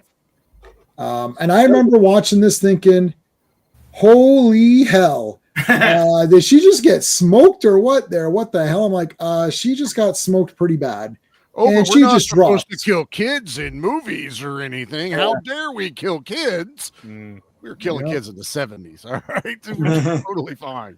I mean, and that guy walks off like he's more concerned about the potential wedgie from his tight jeans than he was about about that girl. Like he super walked off with the big butt jeans. I'm like, relax. Super. He dropped a load in his pants, man. But it's that anarchy end of it, man. It's just that I just felt like killing you today. You know, that's all these guys are even doing right now. Yeah, you could really, you know, be like you were talking, Charlie, when you were talking to your dad, giving you the sort of the blank tape and getting you to tape all that stuff. This would be an absolutely great pairing. You throw in like Warriors, like do like a theme night. You do like a Warriors. You do. I was thinking that actually. I was going to say that. What if this took place in the same universe as the Warriors, and this is just like another gang? It could easily, you know, because this is like the lead up to Warriors. Like this is where it started. Then they broke into sex. But it's similar though, because like I was saying earlier, actually I said it in my head, but I didn't say it. But that's it. Walter Hill makes similar movies like this where he just thrusts the protagonist into something without giving them much of a backstory or anything. Like you watch Driver or whatever, he's just a driver. You know, you don't really find out too much about them, and that's sort of similar to this. It's just that kind of era of filmmaking where, you know, it's left to your imagination. Less is more. Yes, that works really well for this kind of stuff. All right, and we're about to trigger Act 2 in a couple of minutes. Before we continue with Act 2 of this movie, I just want to tell everybody that if you're watching this on a replay, thank you for watching it. Thank you for being here live. If you're watching live, we're streaming this through several platforms right now. Every one of us on here has a channel or a website. The links to all of our stuff here on the panel is in all my videos, but I've also put them in the chat for your convenience if you happen to be watching. So make sure that you're please subscribe to Sean. Stephen has a website which he publishes. He's published many books. So his website is there. Charlie has a podcast and YouTube channel, so you can find Charlie's information on the links there. Steve as well from Comics Asylum, and Owen from the Action Elite. So these are my streaming friends that we all work together, and of course my channel. So if you happen to be watching on someone else's channel, please subscribe to me. I'd really appreciate it. I'm your host for tonight, and we do this every Sunday. So hopefully you guys can join us for other episodes as well. Okay, let us continue on. So we're about to trigger Act 2 would be him entering the police station. Your actual. It's like right around there, or even when the bullets first barrage onto the precinct. So Cheney, how about Cheney's death? I think him walking in is the catalyst. Walking in because they're introduced to the problem. They were introduced. Yes, Sean. Yeah. So Sean, we're Sean and I are getting and Steve too. We're putting on the big film school hats or whatever. Like, well, technically, it's this. It's like whatever. Just look at the timestamp. Whatever the one is perfectly in center. That's On a frivolous note, I do want the Ice Cream Man shirt. I think that's really awesome. It's a color shirt with like different colored ice creams on it. Awesome. Oh my God, Sean, this is actually disturbing. I actually thought that. I was watching this. I looked it up just now. I was watching this. I thought, man, that's this shirt. This is a good shirt. You know, I like it. You know when you've seen something too many times, you start to like think of weird things. Like the first few times you watch a movie, you're into it. And you're like, I gotta watch that again. And I've seen this like probably like 30, 40 times. So you watch it again and you're like, that guy's shirt, that's a weird shirt. I wonder if that shirt's available. I literally was thinking that, but I did that on Hollywood as well. I was like, I got to get a Champion shirt. I got to get that yellow Hawaiian shirt that Cliff Booth wears and stuff. Yeah. Those are all available. So yes. Yeah. Okay. So she's DED dead. Oh, there you go. That's a good shot right there. Yeah. There's peace. Yeah. Yeah. So here's like, there's a gun. Yeah. And again, Steve mentioned this, like if he had a modern cell phone, he would have just wazed his way or whatever to find the nanny's house. He wouldn't have had to stop and do that. Right. Yeah. Well, then we wouldn't have had this awesome part. Now there's a deleted scene where he puts on a red headband, and goes, no, I'm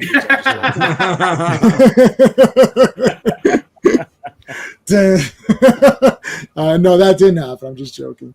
So he doesn't trust the cops. He doesn't go for the cops. He's just a civilian. He doesn't trust the cops. He is going to be the vigilante. He's going to be, Charles Bronson and go after them, which is insane. Right. Now, were any of you completely appalled by the idea that this chocolate bar was out? Give me a break. I was like, dude, what kind of ice cream man are you? What are you trying to pull here? He couldn't even get her the right ice cream, man. Yeah. Of course he's out of stuff, man. I hate when they're out of Super Kid, which is the rainbow one. Look, if I can't get my cross-eyed Ninja Turtle one, man, I'm pissed. That's all there is to it. You know what? Hold on, Sean. You know what? Them always being out of that got me off of that.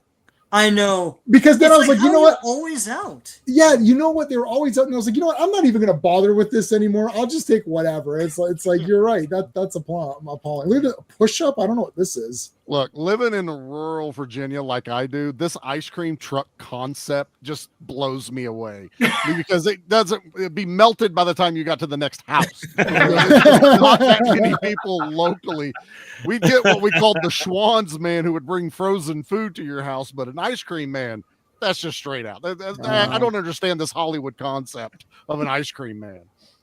You know what's really disappointing? When you hear the ice cream truck and then you scramble to get money. Yeah, because they're trying to, and you're scrambling. I got to find some change, whatever. And you find it, and you run down, and they're driving off as you come down. I was like, no, that has to be the worst. Don't you cut through like the neighbor's yard? Aren't they going down to the next street? I couldn't make it, man. I was so disappointed. I was like, and I was like, fine, I'm buying Haagen-Dazs for like 17 times the price. I don't care. Anyways, okay, so there's the precinct getting the sun's coming down here. All right, here's the bus of the so here's Starker, and he's like, oh, can't we use your holding tanks? They all died because of him. Yeah. Bishop gave him the out. Mm-hmm. Yep. Interestingly enough, Bishop's like, you know what, go to the new precinct. And he's like, listen, can't we just put him here for a little bit? We could be infected. And he's like, yeah, okay. Yeah, sure. Come on in. You guys might be infected. That totally makes a ton of sense. How about, where's my this is what where's the good here? This is what Bishop should have told him. You want some advice? Take your fancy clothes and your black silk underwear and go back to Disneyland. Go back to Disneyland. He should have told Starker that. It's like, get out of here. No, I don't want you here. I don't want you here. All right. So they bring him in. All right, so they put him in these. Now, here's where a little bit of the geography started. Even now, I've seen this many times. These holding tanks are very close to the exit of the back, which I always thought was weird. I think that there's supposed to be another section that we're not seeing. And just because of time constraints, budget constraints, location, whatever, we couldn't see the full thing. Because it feels like that door is right outside. And you're like, well, I think it's aptly named. That is the holding tanks. That's not the jail cells. Right. The building's way bigger than what we are shown in the movie. And he does say, hey, the only thing left basically accessible are the holding tanks when he gets left there. So I think this is like the intake. Right. Bring them in. They chuck them in here. Because if you pay attention, there's not a toilet in there. There's not anything. There's nothing. So this is literally the holding tanks, which would be we bring them in through that back door, stick them in there, process them, then move them up into the jail cells. Jail cell, yeah. Yes. Yeah. Yeah. So it does. They do make that. They do say that. So it's all good. It's just that I'm not. Jail. Yeah, I've never like really been inside, so I don't really know how it works or whatever. So it's like it's like okay, I that's what I thought too. It's like they bring them in here. It's like this is just get them in there and hold them. We got to figure out where they're going to go, process them. Some might just go home. Some may do bail right there if they have money or whatever. They make their phone calls. So it's just the holding tanks. That's like a drunk tank, just something, where they're bringing them in to sleep it off, what have you. Yeah. So pretty simple. So again, more geography, setting that up. That's where they are. He's like, that's Napoleon Wilson. He's like, no kidding. Now here's where Napoleon asks us for a smoke. And this is the only person so far up to this movie. We're about 36 minutes in. only character so far in the movie that has acknowledged Napoleon and said, no, sorry. He says sorry to him. I don't. Yeah. He's polite. He's immediately polite to him. Yeah. Yeah. Awesome. That is a great. Oh, there's Lee. We're not gonna. Oh yeah. No, we're not gonna get her. We're not gonna. Yeah. Okay. So that's her walking in. She looks topless. Yeah. Oh, there, bro. Say that again, Charlie. What? I said she looks topless. Yeah. Oh, yeah. How good is your pause game there, J-Man? Where's my? Oh my. I was gonna.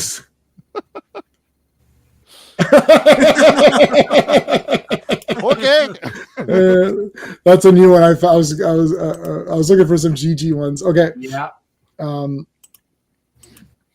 right. So this is you. Okay. You do have some moves for a man in leg irons. So they share a glance. It's going to be hard to pause. Yeah. Again, I can't pause it. The sexual tension between the two of them are immediate. Yeah. Like it is. Yeah. Boom. There it is. Yeah. Mm-hmm. Yeah. All right. So Wells acknowledges the moves of Napoleon. Here we go. This is a hard cut. Most of them have been pretty transitional. This is a hard cut. Time has passed. Mm-hmm. Like it's now dark. Yeah. The father has been chasing. We don't even get the father's name, right? Is his name in the credits? No. It's like Mr. and that last name. That's it. Yeah, I don't think his name is there. I'm trying to see. It just, and for the bus driver, it just says like, black warlord, Asian. They don't say Asian war, whatever. They just basically their race and then warlord after. So none of these guys have names. Nope. Okay, hard cut. We're in an action. We're in a chase scene. Yeah. Small one with a shootout. Mm-hmm. But the father does shoot Romero, who we're calling Romero. Yep. So he actually does kill the guy that killed his daughter. Yeah. Mm-hmm. Which is good. That's cool. He got his, it's not cool that his daughter's dead, but he did get his revenge. He's such a great actor, though, because you just look at that freeze frame there. He just looks genuinely bereft and distraught there. Just someone who's been edge. Yeah. Yeah. Yeah. No, good. Yeah. From this point on, this character almost disappears from the film. Yeah. Oh, absolutely. Say another word. He doesn't say anything else. It whispers. He gives a glance at the end of a thank you, sort of, to Bishop and the team. Yeah. That's it. This guy's gone. After this, he's pretty much gone. Yeah, like he's in shock, I think. Yeah. I think it's they say that pretty much. Like he's in shock. He's not going to talk when he's laying on the floor there. Like right here, I think is because this guy's like almost like shaking him, trying to get him to say something, and Bishop's like he's in shock. This is the exact center of the movie. Let's account for a 5-minute end credit sequence. 45 minutes in, 45 minutes left. Absolutely perfect 2-act structure on this one. There's no doubt. It's like, here we go. Now the movie's different. And it's interesting that it's about 40 minutes of setting all of this up to get to this point. Now, Assault on Precinct 13 or Assault on Precinct something, because the numbers are different, actually starts. The phone is cut off. Starker's makes fun of Bishop, which I didn't like. I thought he was a total ass. He goes, "You run this station like chicken night in Turkey," or whatever he says. Chicken night. Like that was a sort of unique insult. Random. Yeah, that's like that's like in what's the third Day of the Dead, where he's like, "Stop feeding me a bowl of Greek salad." It's like, why is Greek salad being thrown under the bus? Like, it's actually pretty tasty. Yeah, it's fine. I like chicken. I don't know. Yeah. Okay, so he leaves. Big mistake. The lights just went out. I must say though, the one thing that I was kind of like, "What are you guys doing?" Everyone's looking through the window. Yeah. Just like, hey, and they're being shot at. And they're still looking through the window with the lights. I was also unclear how you lock those doors because there's such a separation between them. It's Good like, call. what the? They were like saloon doors. I'm like, what? Yeah. Yeah. Yeah, they could put something in between. Yeah. And I think when Wells stands there, nobody's even going that way. And there's something we got to talk about the shots, because this is definitely a mistake or an afterthought, but we'll get to that. Okay, so the lights, so they don't actually know what's going on just yet. They're like, okay, the lights are out, what's happening? But remember, the lights and phone are supposed to be going out, but not till the morning. So is this a question of, oh, these people are just being lazy and shut them off, or are they not following the thing? But when Cheney goes out to see what's going on, he gets shot, and here's where, here. So he gets shot right here. He goes to call the station from his car, and he just gets nailed by silencers. And then Bishop goes to investigate that, and boom, you can see the shots. So this is actually pretty good. Like some of the explosions here, like right close to him. Yeah. Right. So now they're ducking, and he's like, okay, I'm trying to see where they are or whatever. And now the assault has begun. They go out, and I mean, everyone dies here. Yeah. Like this guy. Yeah. Sorry, what was that? Like the massacre. It was Yeah. Yeah. This Yeah, mirrors the kill box they had at the beginning. This is the inverted kill box. Yeah. Right. Yeah, this schmuck has gone right at Winston. Looks it's like Winston gets shot right away. Sicko here is just dead instantaneous. He doesn't know what happened. There's Charlie. Charlie takes it. What'd I do? Oh yeah. Charles Cipher, got nailed in the back. You'll come back in Halloween. It's fine. Yeah. I'll I shot bring him it back 6 times. He's back. I shot him 6 times. 6 times. 6 times. It's like, are you sure it wasn't 7? No, dumbass. It doesn't hold more than 6. Oh, Right. okay. I don't know. Maybe it was 5. Are you sure it was 6? I don't know. All right. So Napoleon gets the keys here, and then he hands it to, and I love that he drops one, and then Bishop does pick it up. Yeah. It's almost like an immediate mutual respect between the two of them, whenever you get to this point. All right, this is a lot of gunfire, a lot of, like, John Carpenter's like, how much can we get in like 3 minutes or whatever? So Right. I like it though, because, well, I think originally they were even toying with the idea of calling it The Siege, the movie. So making it feel like that. And then, Bishop even says it, it's a siege. This is what they're doing. Probably would have been a better title, to be honest. Yeah. I mean, if you're, especially since there's no Precinct 13. Or the assault. Yeah. It's So funny, when I went to, I remember the first time I got this DVD, it was at Best Buy in London, Ontario. And I went in and I said, I went to him, I said, can you tell me if you got Assault on Precinct 13? And she starts to type in assault, and she put an ASSULT. She's like, no, we don't have it. I'm like, you're not spelling the name correctly. Or you're going to get a totally different genre of movie with Asshole 13. That you do have to watch the first 12 to understand what's going on in Asphalt. Yeah, I remember when I was watching Emmanuel 5, and I thought I didn't see the first 4 Emmanuels. So somehow I was still able to enjoy it, but I'm lost. Yeah, I got there eventually. The flashbacks helped a lot. Yeah, that's the one with Monique Gabrielle, and I saw part 6, and then I stopped after that. Daniel Collins is here. How's it going? What's Daniel? up, brother? So I have a question on this one. This was a unique thought process I had watching it again, because I haven't watched as many times as you guys.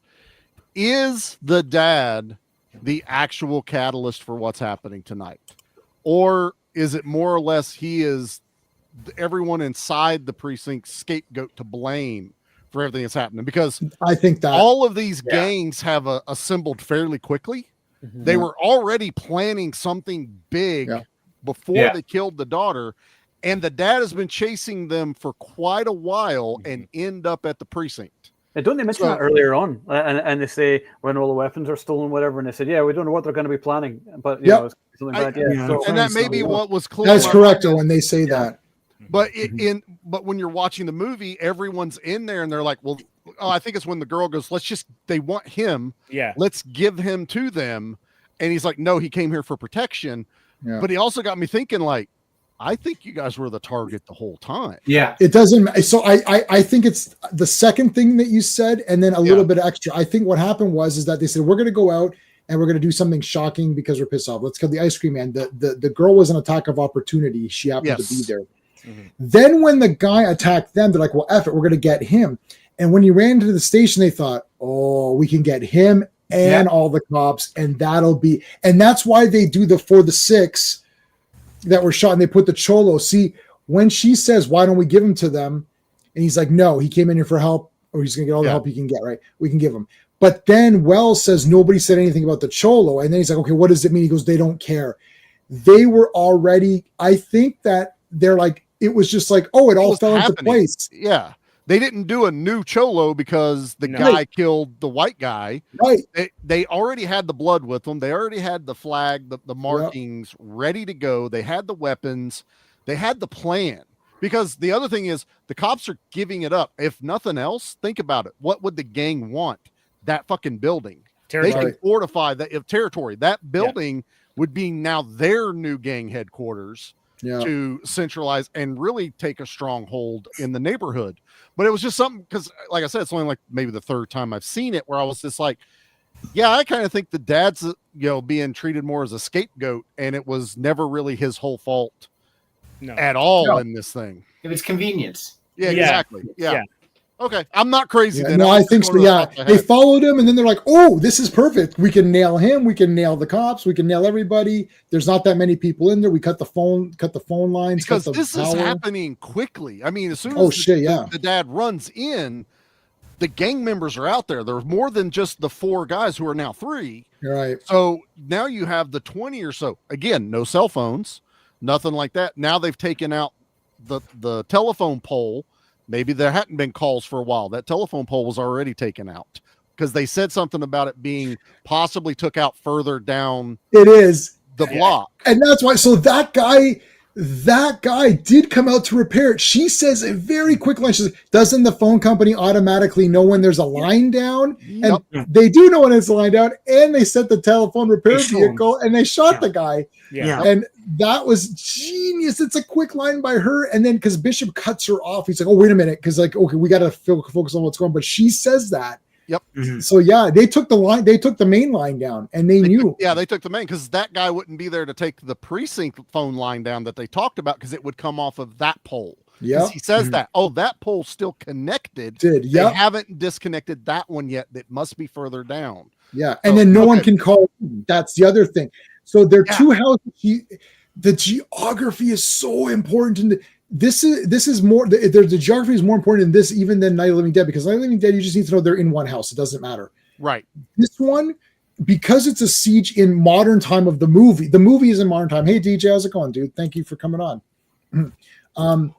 It's modern time. This movie is modern for when it was made, right? Like it's not saying it's the past or what. It's not a period film. It's a time. So they've got to explain shit like that. So they've got the same problems we have now, which is how do you get rid of cell phones? How do you get rid of video cameras? Like it's the same kind of stuff that we would have. Take it even further. So when Bishop keeps saying the cops will be here in 5 minutes, 10 minutes, 20 minutes. And then the other cops show up and they go, well, we keep getting calls. Yes. No one can pinpoint where it is. That's because right. The only working phone lines are further away. Yeah. And all they're hearing are like probably the echoes. It's pops. Probably just pops. So like, they cannot pinpoint, because if it was a neighbor 1 block over, they're like, oh, it's this block. Yeah. Of course, but I think they were giving them a wider range every time they said the street names. So that's could probably be a square mile. She says there's only 2 houses at the end. All the houses are boarded up. Yep. So and there's 2 at the end. They don't know what's going on. Also, this throws into one of my favorite movies, top 10 is 12 Angry Men, where they say, maybe someone would have heard the scream. And it's like, yeah, but screams are very commonplace. So if they're always hearing, it's a gunshot over there, they're not calling in every time they hear something. It's only that maybe they heard it after the major shootout. There's a couple of major shootouts, right, where they're firing back. So there's the first sort of mini assault, and then there's now they shoot back coming up in a minute here. That's when they start hearing it. But the line being down, the guy's already sent out for that, but he's killed. So we don't know when he's killed. He's killed in between now and Right. 15 minutes into the rest of the movie. So like he's already dead, or we can assume the phone line guy is coming out now, and then in the next 15, 20 minutes, he'll be dead. Right. So those people can't call in anyways. The phone lines are in, and even when the guy comes, he doesn't repair it. So there's only those two houses on the block who probably are like, I don't want to get involved, or I don't even know what's going on. Right. Right. Yeah. So there's a lot of setup and forethought in how this is all going down. Yeah. Yeah. This is a big time geography movie. So now here's the major shootout. There's Lee. They're trying to figure out ammunition. I like this sort of resource management. Yeah. We've got 3 or 4 guns. Each gun has whatever ammunition box it has. We have flares. We have those acetylene tanks. We Flares, have no gun, no flare gun, no flare gun, but we have flares. Right. That's cool. Because it was been again, it's going against the grain, so it would have been way too convenient to go, well, there's a whole box of ammo. Maybe that's his thought process of why, oh, I found these loose shells over here. Let me load them in the shotgun before I box it up. Yeah. And put it in there because that's all we have left. It got missed in the shipment that's going out to the other one. And honestly, you don't dwell on it. Basically, you have a finite amount of resources and it works for the story. Exactly. Yeah. Okay, so she's not dead yet. I always try to pinpoint where she dies. So it's going to be in this next assault, so to speak. They're trying to get the box of ammunition open. They're talking about how the cars are being moved around, the bodies are being taken away, this kinds of things. All this is being sort of discussed. We'll move it right. So as they're trying to, he goes, now he sees them. They're running around. You can see them back here. If you can see my mouse on the screen, you can see them running around. Now we're seeing the same shots we saw earlier, but actually we're seeing them now more clear with guys there. So now look at all the guys back here. Look, there's a shit ton. 1, 2, 3, 4, 5, 6, 7, 8, 9, 10, 11, 12, 13, 14, 15. 15 just off of this, 16, 18 guys just right there. Yeah. Here's your main guys. This is where we're getting the cholo that they're going to throw down. Right. So this guy came back. So maybe this guy was the reinforcements guy. He went to go get the reinforcements. He went to go change his shirt. Got a little bit of blood on it. Got to go change his shirt. Sweaty. That's it. But this whole scene, it goes back to what Owen's saying. Like once you get past these 3 guys in the forefront, after this, it's all like the plague. It's all the same, visuals in the back. There's no discernible person at any point during this attack. You know what this is a perfect analogous scene to? Aliens. So when Bill Paxton's character's like they're everywhere, and they're being descended upon, and the other girls, even the Bill Paxton character. Game over, man. Game over. Exactly. And and she give it to them. The same thing. Yeah. I can see that. Absolutely. Oh, I mean, it's clearly these movies. See, the reason why we still got good movies after this was that the people who are making these movies were inspired by great filmmakers of the past who made a lot of great Westerns or black and white movies. And then the people watching these movies got inspired, and then they moved on to do great movies. And as the movies and people have less knowledge and get like less excited about film, the worse it gets. And it just gets exponentially worse. Like just diluted, J-Man. You're right. It's totally diluted. Because how many times we sit here right now? This came out in 76. How many references that we've seen that's been done in other movies now So many. off of an independent, low budget movie that, to be honest, was actually forgotten about by most people till like the 90s. Right. So these guys just knew about, like, hey, you ever see that John Carpenter? Like, he did some really cool things on there. I'm gonna make my protagonist in this robot movie be just like Bishop or like Aliens. I think, let's take a little bit of this fear, this like just this siege attack, and make it feel more real, even though it's aliens in it. It's gonna work. Right. Character Bishop. Bishop. There you go. Yeah, there you go. Damn. Good. That's pretty nailed right there. That is awesome. I love how quick they get into this basement too. Like it's no time. You're expecting like them to try to get in here, and then all of a sudden they turn that corner, and the gang members are like right there. Yeah. And she just like fucks them all up. I just love how she's just like. Yep. Look at that face. That's that Terminator face all of a sudden. Yeah.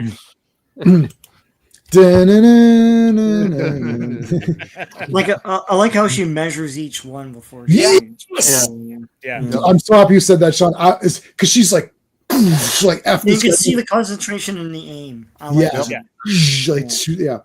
She is the friggin' best character, and then Napoleon Wilson absolutely destroys this guy coming up. Yeah.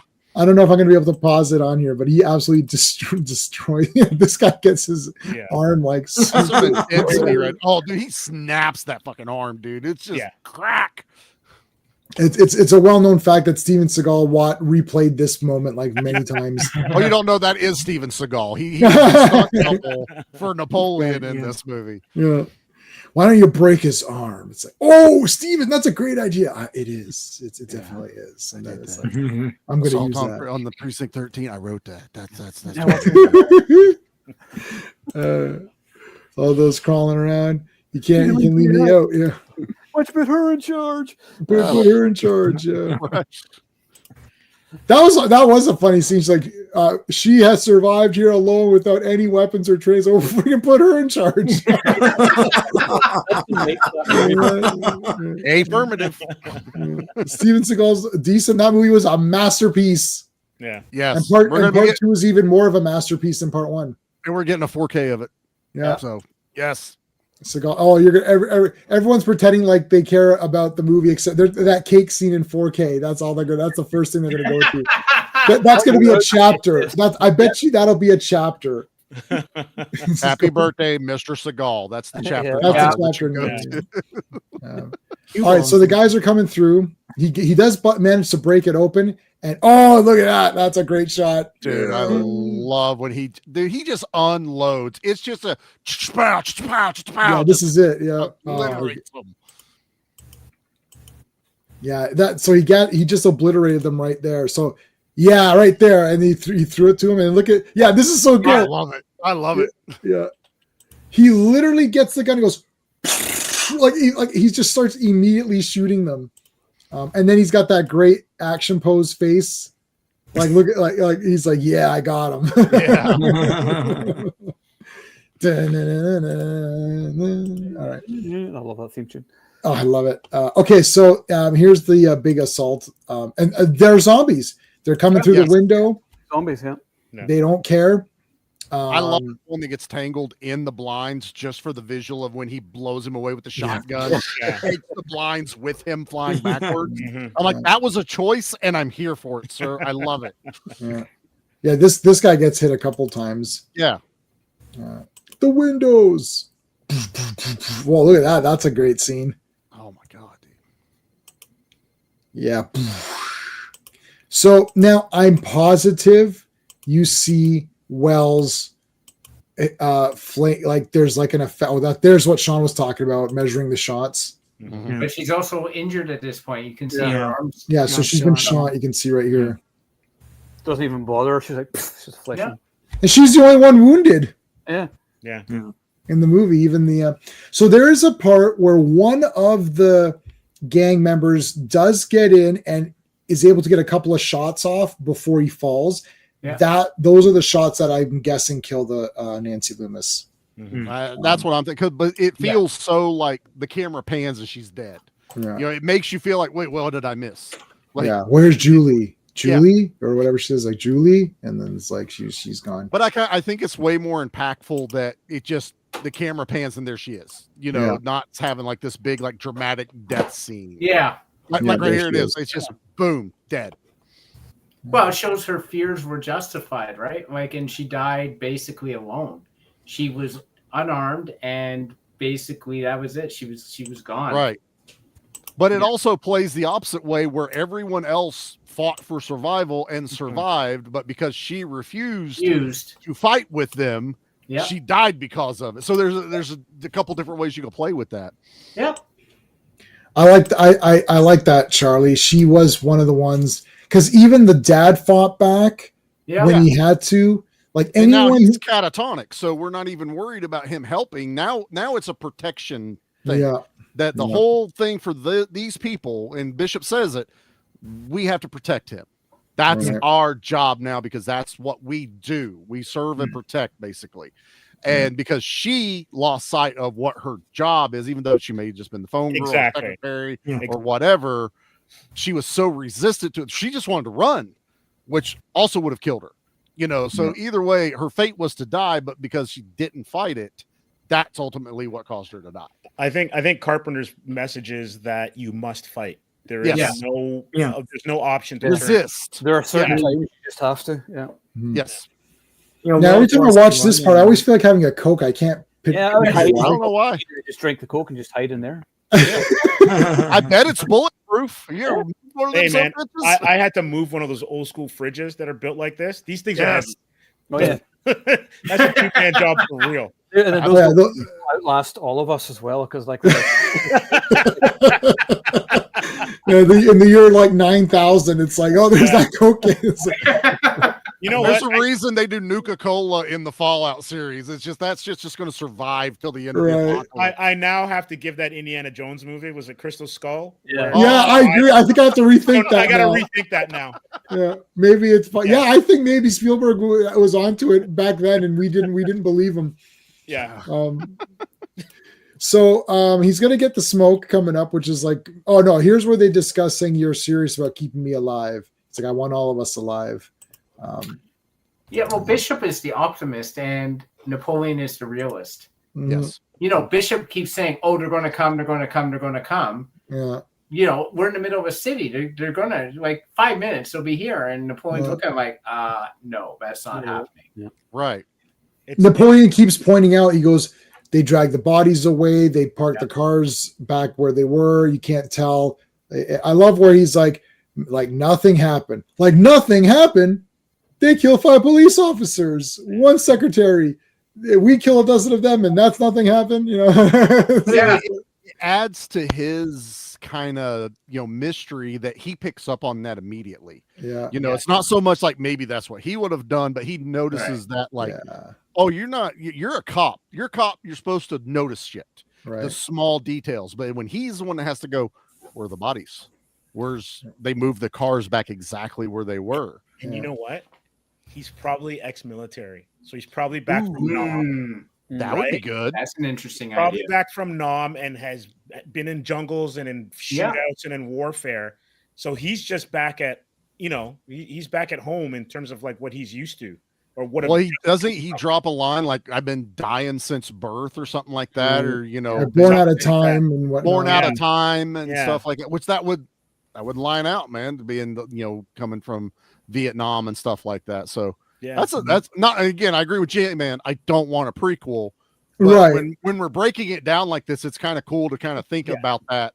Well, Napoleon is a leader, war general, so again, Napoleon, it's like tactical and outsmarting your enemies and all that. They didn't have there's probably something definitely to that, just the way subtle. They just move the headstones. Yeah. They just move the headstones. Why would you do that? And so they pop up in the pool later. So okay, so now here's where he helps her. He helps Lee out, and he gets the smoke. For a movie like this, that's their sex scene. That's how they get to be intimate and make the connection that if the worlds were different, they could have been together. Oh yeah, and they smoke at the end. That's what I say. The cigarette, don't they? That's right. That's like the classic thing of they had sex in the older movies. Yes. Anytime they would smoke a cigarette, it was a visual of they had Yes. So I could see Carpenter throwing back to that easily right there on that. Yeah. There's no time to have it. About that. Yeah. This is it. Yeah. He they touch each other. I mean, he's not even touched a woman. Yeah. Right? He's like, days are like women. Each one is so goddamn precious, but they always end up leaving you. And here's one guy that's going to leave him as well. Mm-hmm. Yeah. So cool. Okay.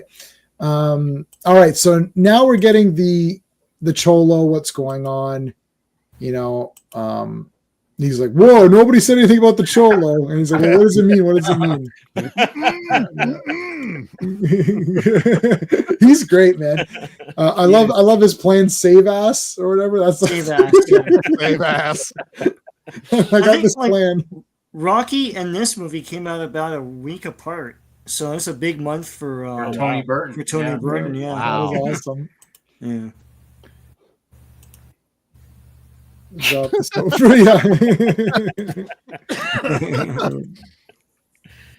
I'd hope she's dropping it, not him. So now here's the save ass.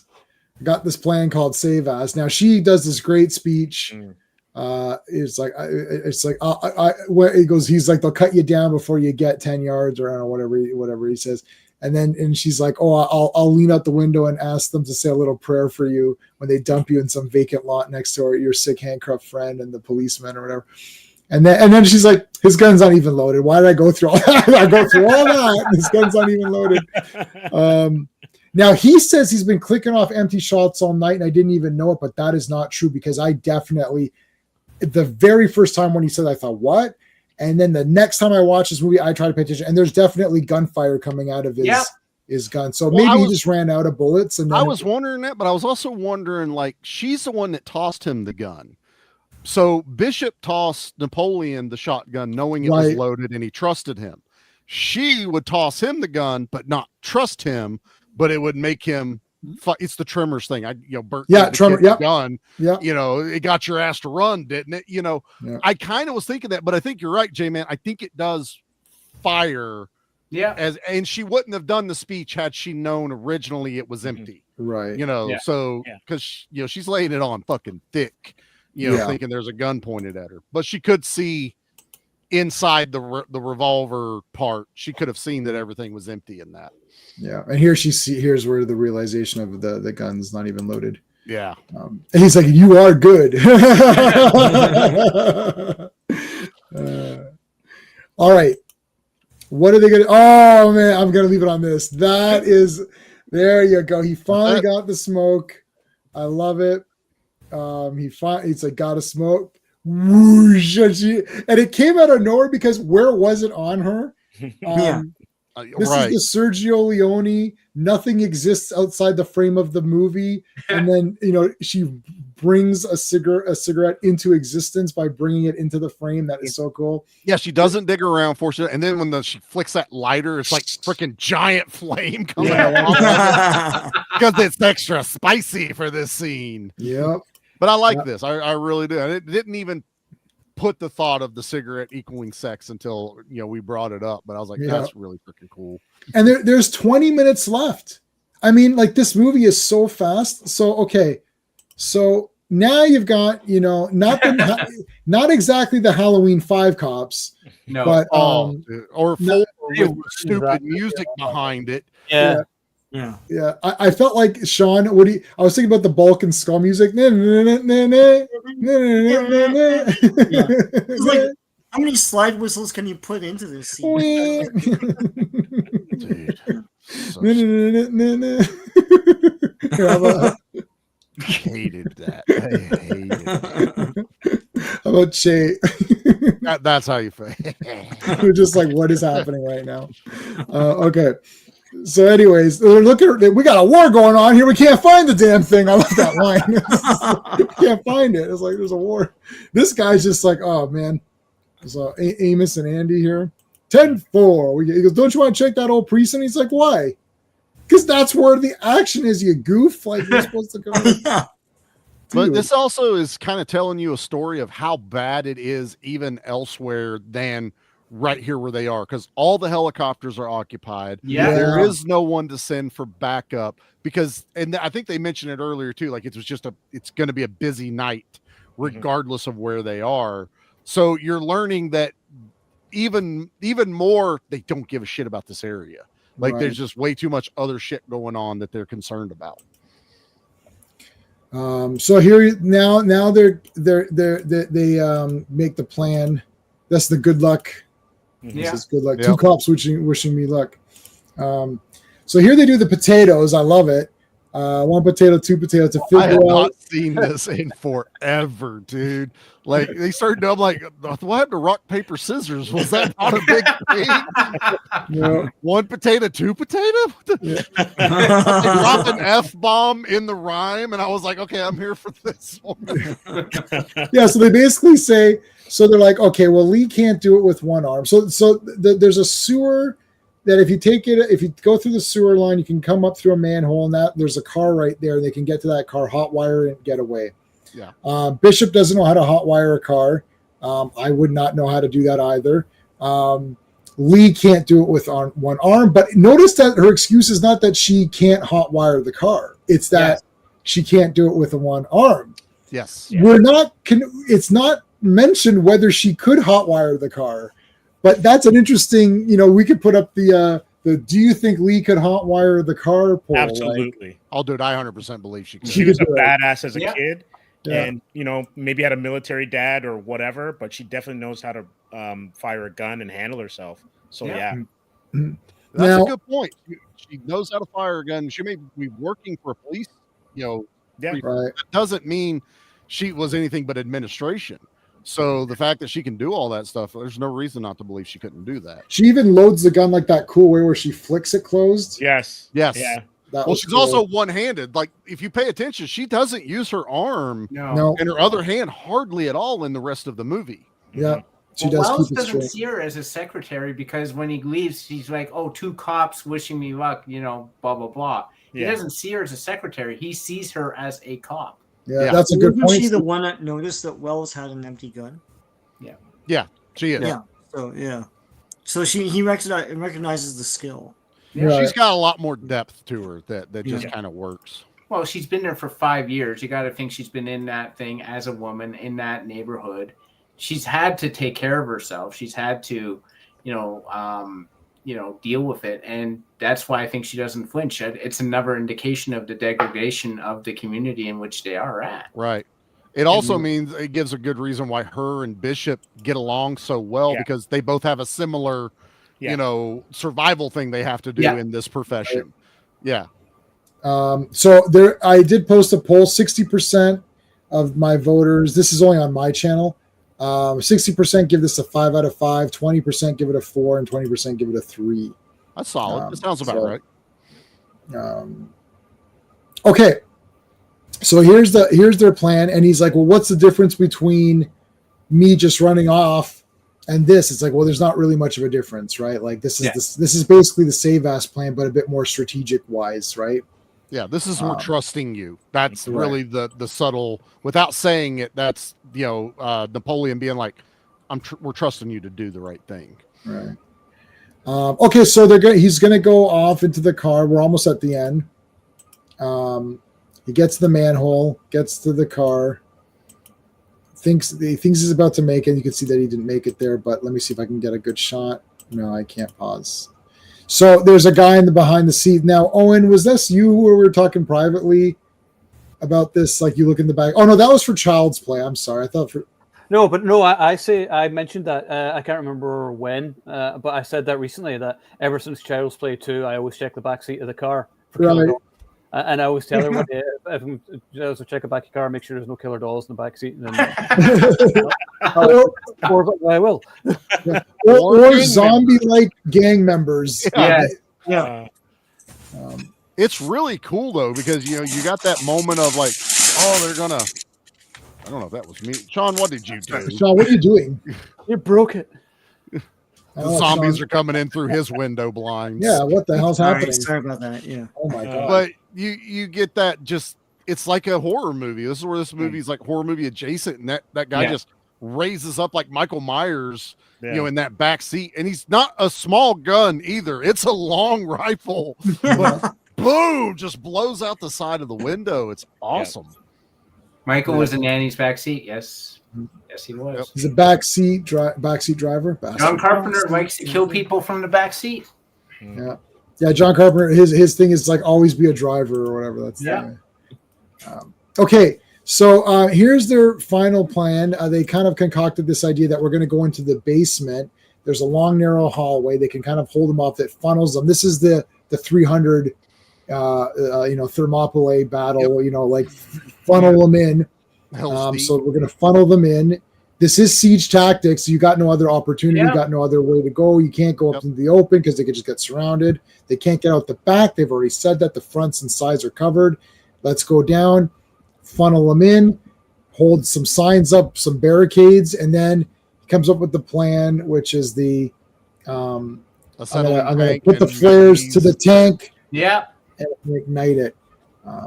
There's the guy there, still alive. Yeah.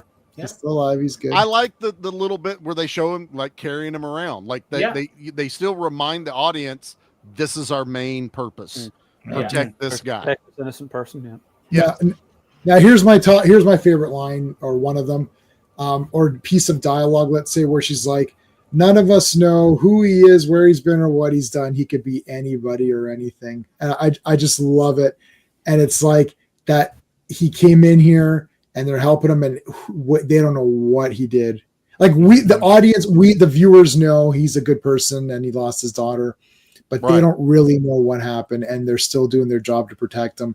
And I just love that when it's verbalized that way, like he could be anybody or anything. It's like, that's the second moment that was getting me thinking. Like the people there are fully focused and convinced he's the reason this is happening. Yeah, we've seen the beginning of the movie with the cops taking out all of the gang members and find out about the guns, and we're able to put the pieces together, but they're not.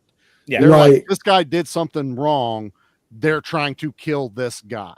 Right. And while that's true, it's not the full reason. No. Now, Lee does say, don't forget about the Cholo, because Wells, in response to that, and the bishop says he came running in here, Jesus Christ, 30 minutes ago. And then he's like, all of this over one man. And then she says, don't forget about the Cholo. And that is where it's like, they don't care. So it's not clear even to them. It's like, well, he did come running in here, so they're after him, but we're not sure because the Cholo also was there. So what's that about? They don't know. So it's a mystery. And I love when the characters in the movie are smart, but they obviously don't know as much as the viewers. Like, you can always play it two ways. The characters know what the viewers, there's always like maybe one character who kind of knows what the viewers know, like the smart character, like Randy in Scream. Like he's watched many horror movies, so he knows the father's not the killer. He's our proxy in the movie. Yeah, exactly.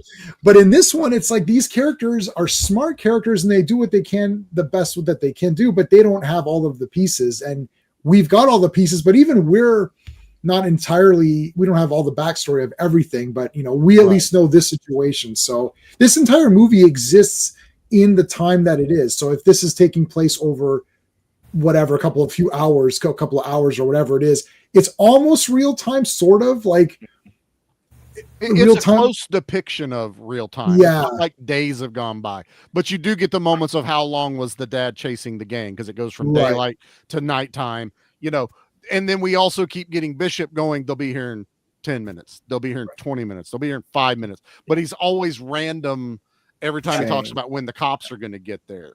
So you feel like there's a time passage, but there's not that much of a time passage when you're actually watching it. Right.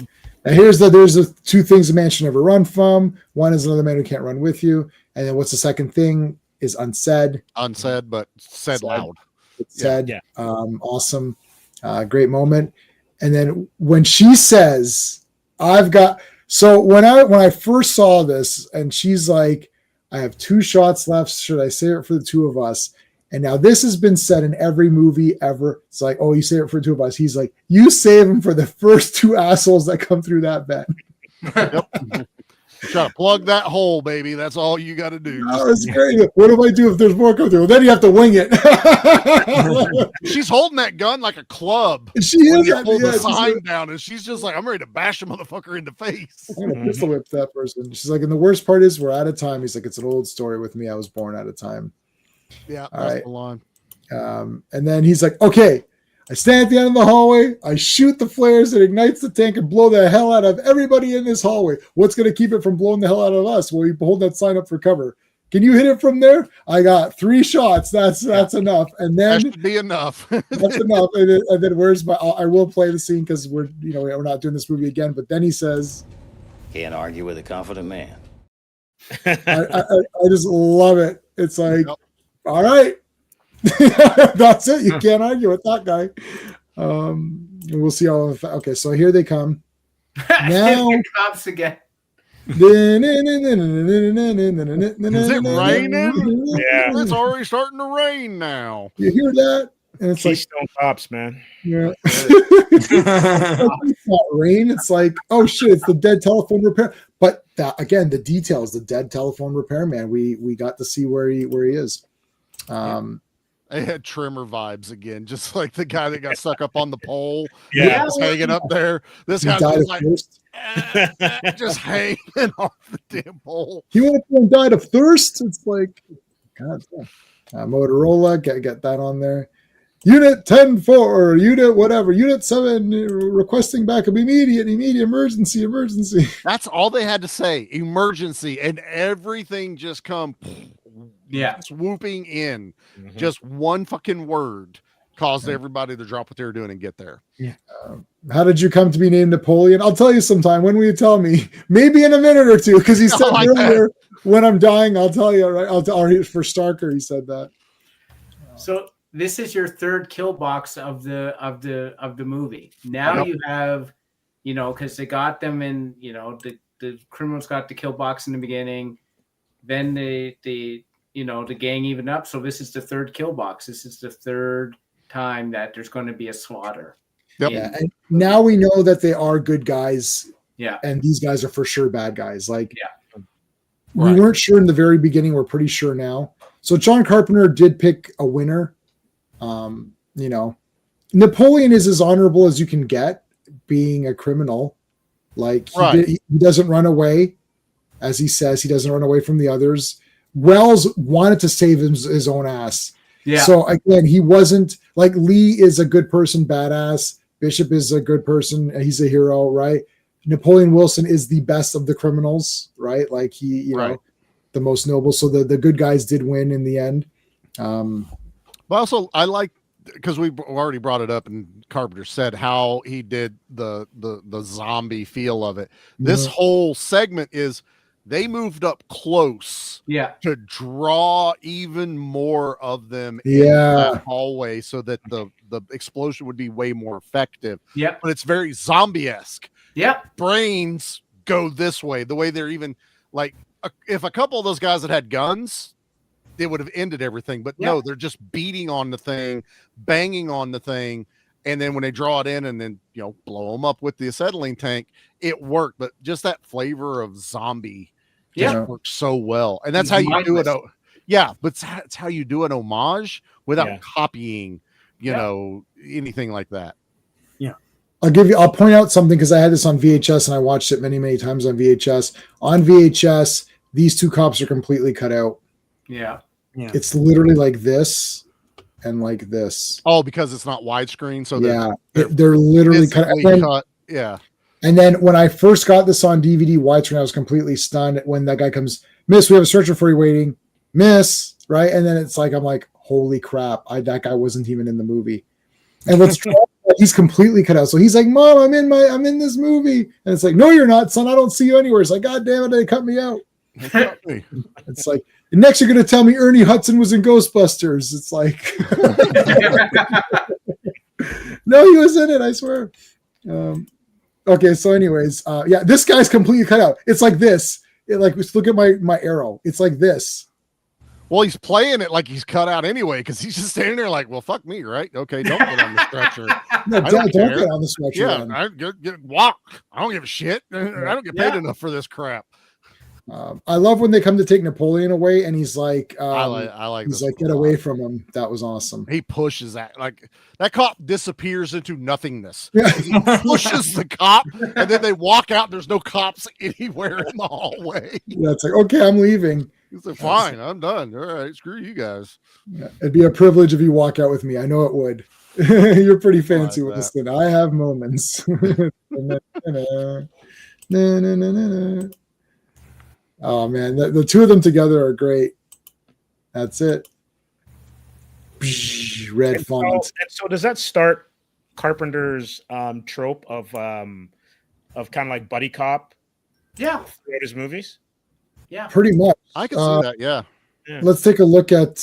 We can take a quick look while I'm pulling up his filmography, how does the remake compare? So we'll talk about that in just 1 minute. We're going to end pretty soon. I just want, before we end, to get everyone's quick thing.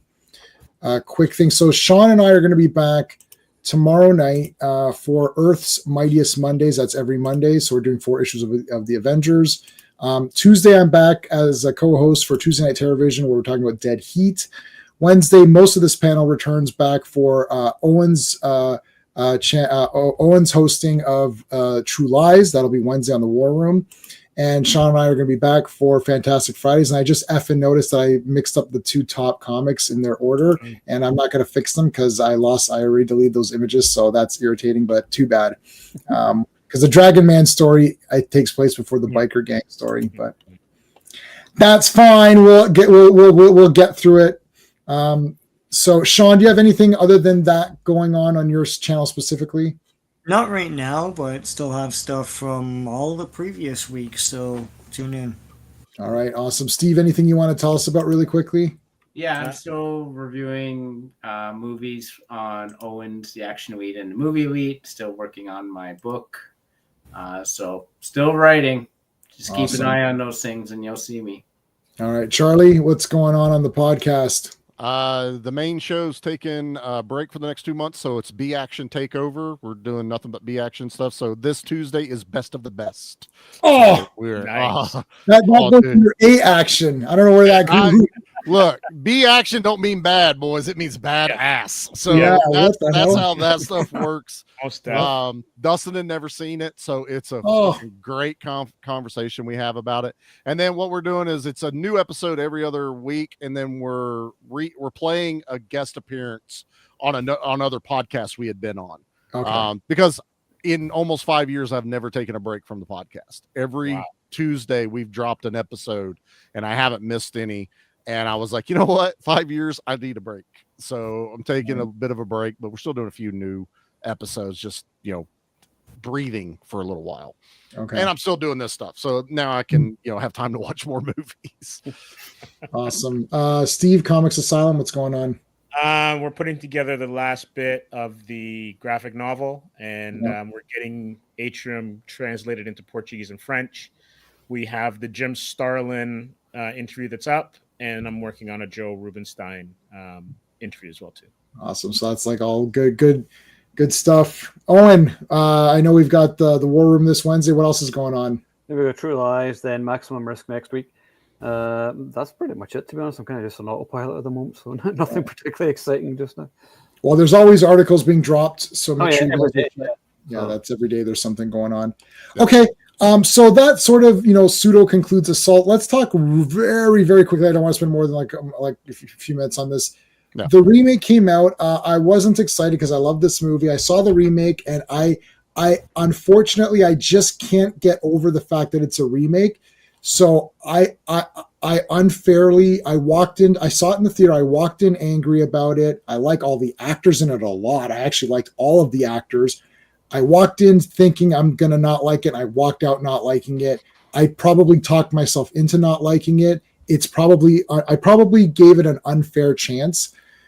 But the main issues of removing the gang of zombies and using corrupt cops, I'm like, that's weird. And then Lawrence Fishburne has a connection to the cops where he has information about it. Yeah, he's an informant. An informant. So that's weird. And I just didn't understand. This isn't even like, it's not even a remake. They should have just retitled that movie. It is almost nothing to do with this movie at all. Like, it's not a remake at all. So I don't even know why it was called that. I think it was a disservice because we'll hear from the other panel, because my feeling is that most of the other people on this panel thought it was pretty good. And, the only reason that it's not super high up is that it's clearly not this movie. So I don't know. Sean, what are your thoughts on the remake? I never saw it. Easy peasy. Right, because you're probably in my position. You're like, well, what the shit is, like, I don't get it. Why is this a movie? Right? It's very low priority for me. So right. Okay, yeah, that's fair. Steven. Didn't watch it. I caught like 2 minutes of it, and I'm like, wait, this is the Assault on Precinct 13 remake? No, I just cut it off. Wow, that's brutal. Like to the point where we're not even giving it a shot, right? I have like this is a problem I have with these sort of movies is like this movie is going to be superior. You're not going to give me a different movie that's going to be like, oh, I'd rather watch this than the original Assault on Precinct 13. If it's and I've taken that attitude to a lot of things. If I just want to watch the real thing, I'm not going to bother watching your thing. I'm not going to give you a chance. That way, I'm not going to give you an unfair review because I'm just not going to review it. I'm not going to watch it. I mean, interesting. We all did watch the Halloween remake, but the thing with with some horror remakes is that the killings are still there, and Michael Myers looks cool. So, like Assault on Precinct 13 for me, because it was character setting, like theme, all of that stuff wasn't in this new movie. That's me checking out. Like, it's not like it's like The Thing where you're like, oh yeah, this more monsters, right? Like, oh hey PBR, thank you so much. Street Gang, yes, you're a Street Gang, and Bjorn, how's it going? You love Sean's channel. Thank you. There you go, Sean. Okay, so Charlie, what were your thoughts? I like the remake, but the thing is, I'd only seen Assault on Precinct one time early on, so I didn't have a clear memory of what it was. If anything, it made me go back and watch the original and then go, oh, these are two totally different movies. I like it. I think Lawrence Fishburne nails it. Ethan Hawke plays a good role. I like that they're not copying the original. To me, that would be a bigger disservice of being like, no, we can do it better. I don't feel like they're trying to do it better. I think they took a different angle, which we talked about. They took the corrupt cop angle and they built on that more, which made it an interesting story. And now you're like, I don't know who to trust on here. It's not the same movie, but I kind of agree with you that maybe it should have been named something. But then also, what the hell do you name it? And do you lose all the recognition of it being a remake of a John Carpenter film to get those fans to watch it? But that blew up because 3 fans almost didn't watch it, or did, I did go to see it in the theater, but he hate fucked it, and he's like, I don't give a shit about it. I actually own it. Yeah. I've watched it. I think I've watched it one more time than this. I think I've seen it 4 times. This one now 3. I kind of want to go watch it again. Just now that this one's fresh again, and I want to go watch the remake one more time. I think it's worth your time. Yeah. Steve, have you seen the remake? Nope. Okay. But that's just due to you just never got around to seeing it, not I'm not going to watch it because you hadn't seen this movie either. So it wasn't a planned, not like the two top boys were like, yeah, F it, I've just got no time for this, right? Yeah. And I watched it. I was like, yeah, this movie will suck. And I was like, yeah, it sucks. Thanks. Bye. Okay. So, all right. No worries. Owen, I know Owen saw it for sure. Yeah, I have it on Blu-ray, but I've actually only watched it once. I remember enjoying it and thinking, yes, all right. I haven't had any desire to watch it again. I don't remember anything about it. I just remember thinking it had a cool cast and it was relatively entertaining, but it's just something different from the original, which I suppose is a good thing. You don't want it just to be the same movie, so I don't mind that they changed some stuff up and tried to do something different from it, but they maybe shouldn't have bothered. If it ain't broken, I mean, I think that's ultimately what you take away from it. Didn't need to be done, right? But no, but what Owen just said there is what it's not that it's like I don't want the same. I don't want it. There's only one Assault on Precinct 13. This is the movie. Make up your own thing. But we want John Carpenter's name, or make up your own name. Yeah, but we want this, or make your own thing up. And then they ended up doing their own thing, but just stole the name, which kind of just pisses me off. Then so then it's just like, well, you just took the name just to get people into the seats. Because your movie's not even the same, right? Like it's like, well, I mean, you can look at it like that, but and again, I think sometimes though it's a little unfair because it could still be a good movie if you gave it a chance. Which to me, I gave it a chance because I just didn't have the nostalgia of the original or the memory of the original as clear in my head. It, like I said, if anything, it gave me the opinion that I needed to watch the original one more time. Right, and I love just like it's different. My problem is I love the original one too much, and it's a one-off movie. It's not like there's 7 Halloween movies, and now 2 or 3 of them are kind of shitty. So now there's a remake. Okay, whatever. There's 7. There's 8 or 9 Hellraisers, and 3 of them are kind of shitty. Okay, they remade it. Okay, whatever. Like there's only one Assault on Precinct 13, and it's 30 years removed, wasn't it? Somewhere around there, right? Yeah, the OG to the remake. So it's like we talk about Maverick doing shit like that. It's like, wow, we waited so long for fucking Precinct 13 took them 30 years to do something else with it. Jesus. Yeah, I'm not angry at it anymore. I was back then. I'm not angry at it anymore, and I would consider even watching it just to remind myself. I'd be curious about you guys actually watch. I would love to know. I don't think Steven's gonna. Steven's like he does. Steve's not gonna do that. He drew the line in the sand. He said no further. I have to do this summer, man. But I'd be curious about some of us watching it, especially Steve, and being like, since he just watched the OG, Steve would do that remake and see what you think about it. And that would be interesting. I'll watch it again. Yeah, I'll watch it again. Here soon too. So we do have a question. So Daniel, I'm not sure. Daniel, you must have missed Owen's Wednesday stream. I think we talked about Badlands for a good amount of time. We're not going to do 15 minutes. I've talked about it consistently for the past week, pretty much. Yeah.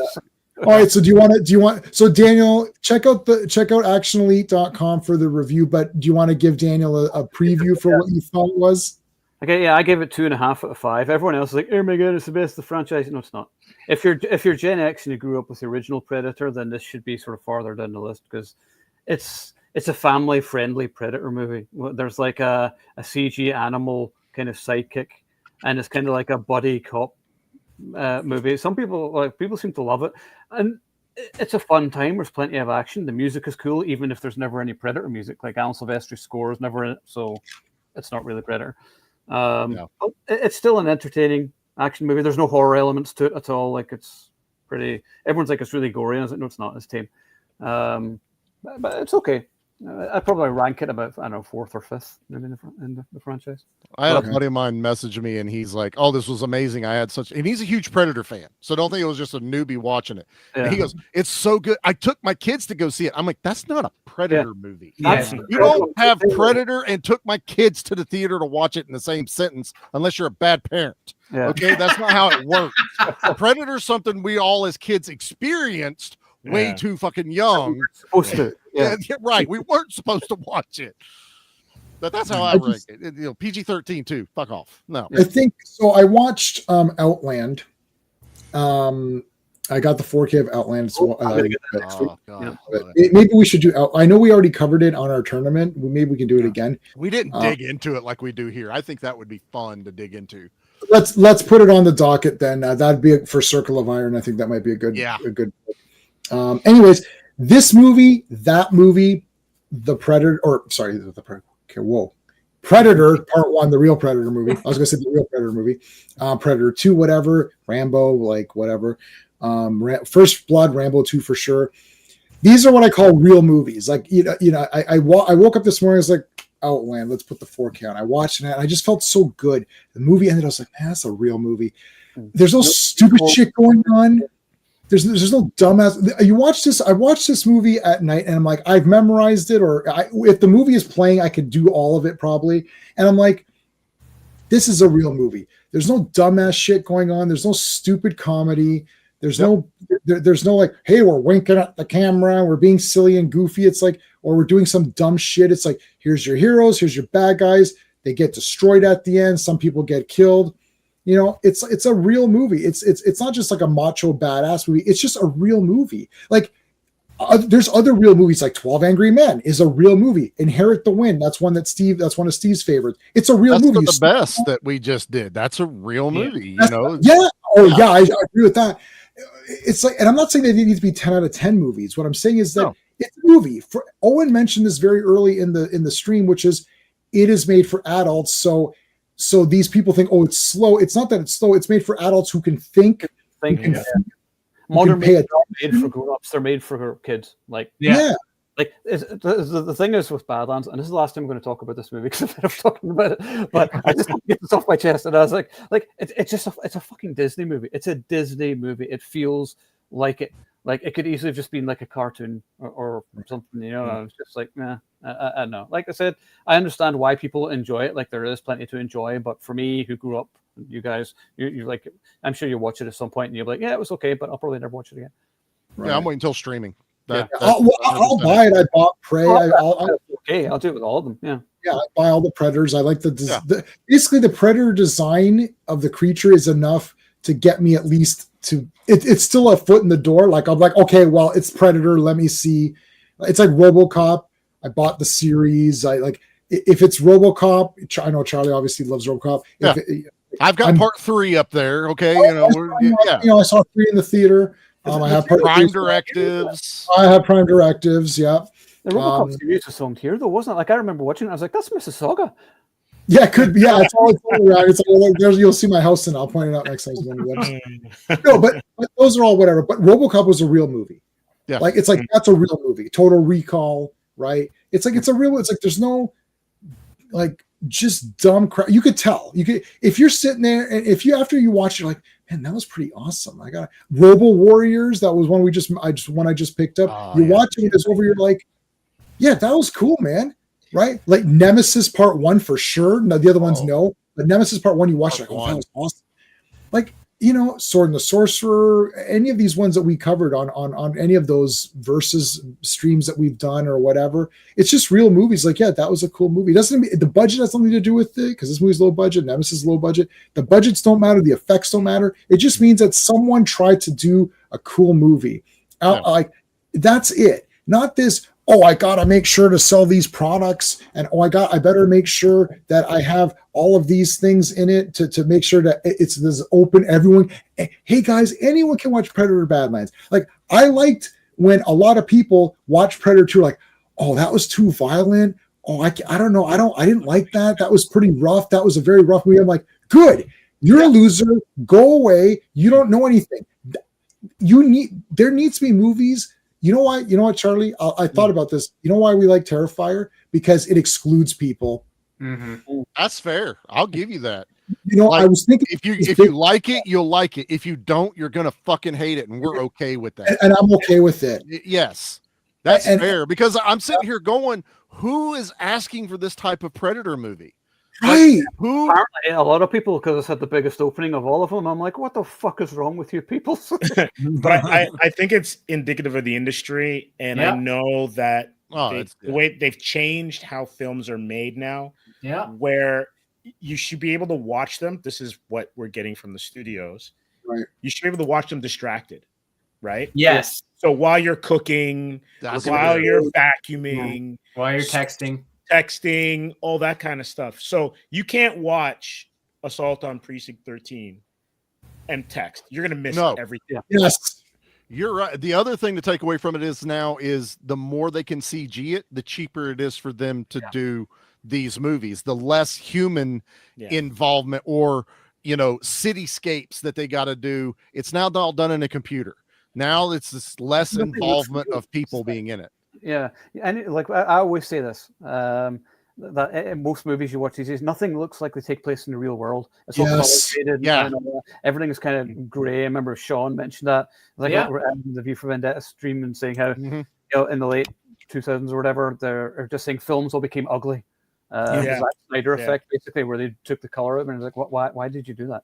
So it's like you watch Assault. We can close it off with this. You're watching Assault. You're like, yeah, man, this is like, oh shit, and it is a horror movie, but like, there's no you're not walking away from like, oh man, like you might walk away thinking, man, that was awesome, but like shit, oh man, that was pretty rough. But you feel bad, yeah, right. There's no annoying person, and there isn't like, oh, we have to make this girl really tough, and there's no obvious crap like Aliens. These are real movies. You watch Alien, you're like, fuck, that was awesome. Like, holy shit, like wow. Yeah. The last one, I will say, Dread 2012. I walked out of the theater. I was like, wow, that was a real movie. And like Sean and Steve have heard me say this before, like, oh, that's a real movie. Oh, that's a real. It's like, well, that was a real movie.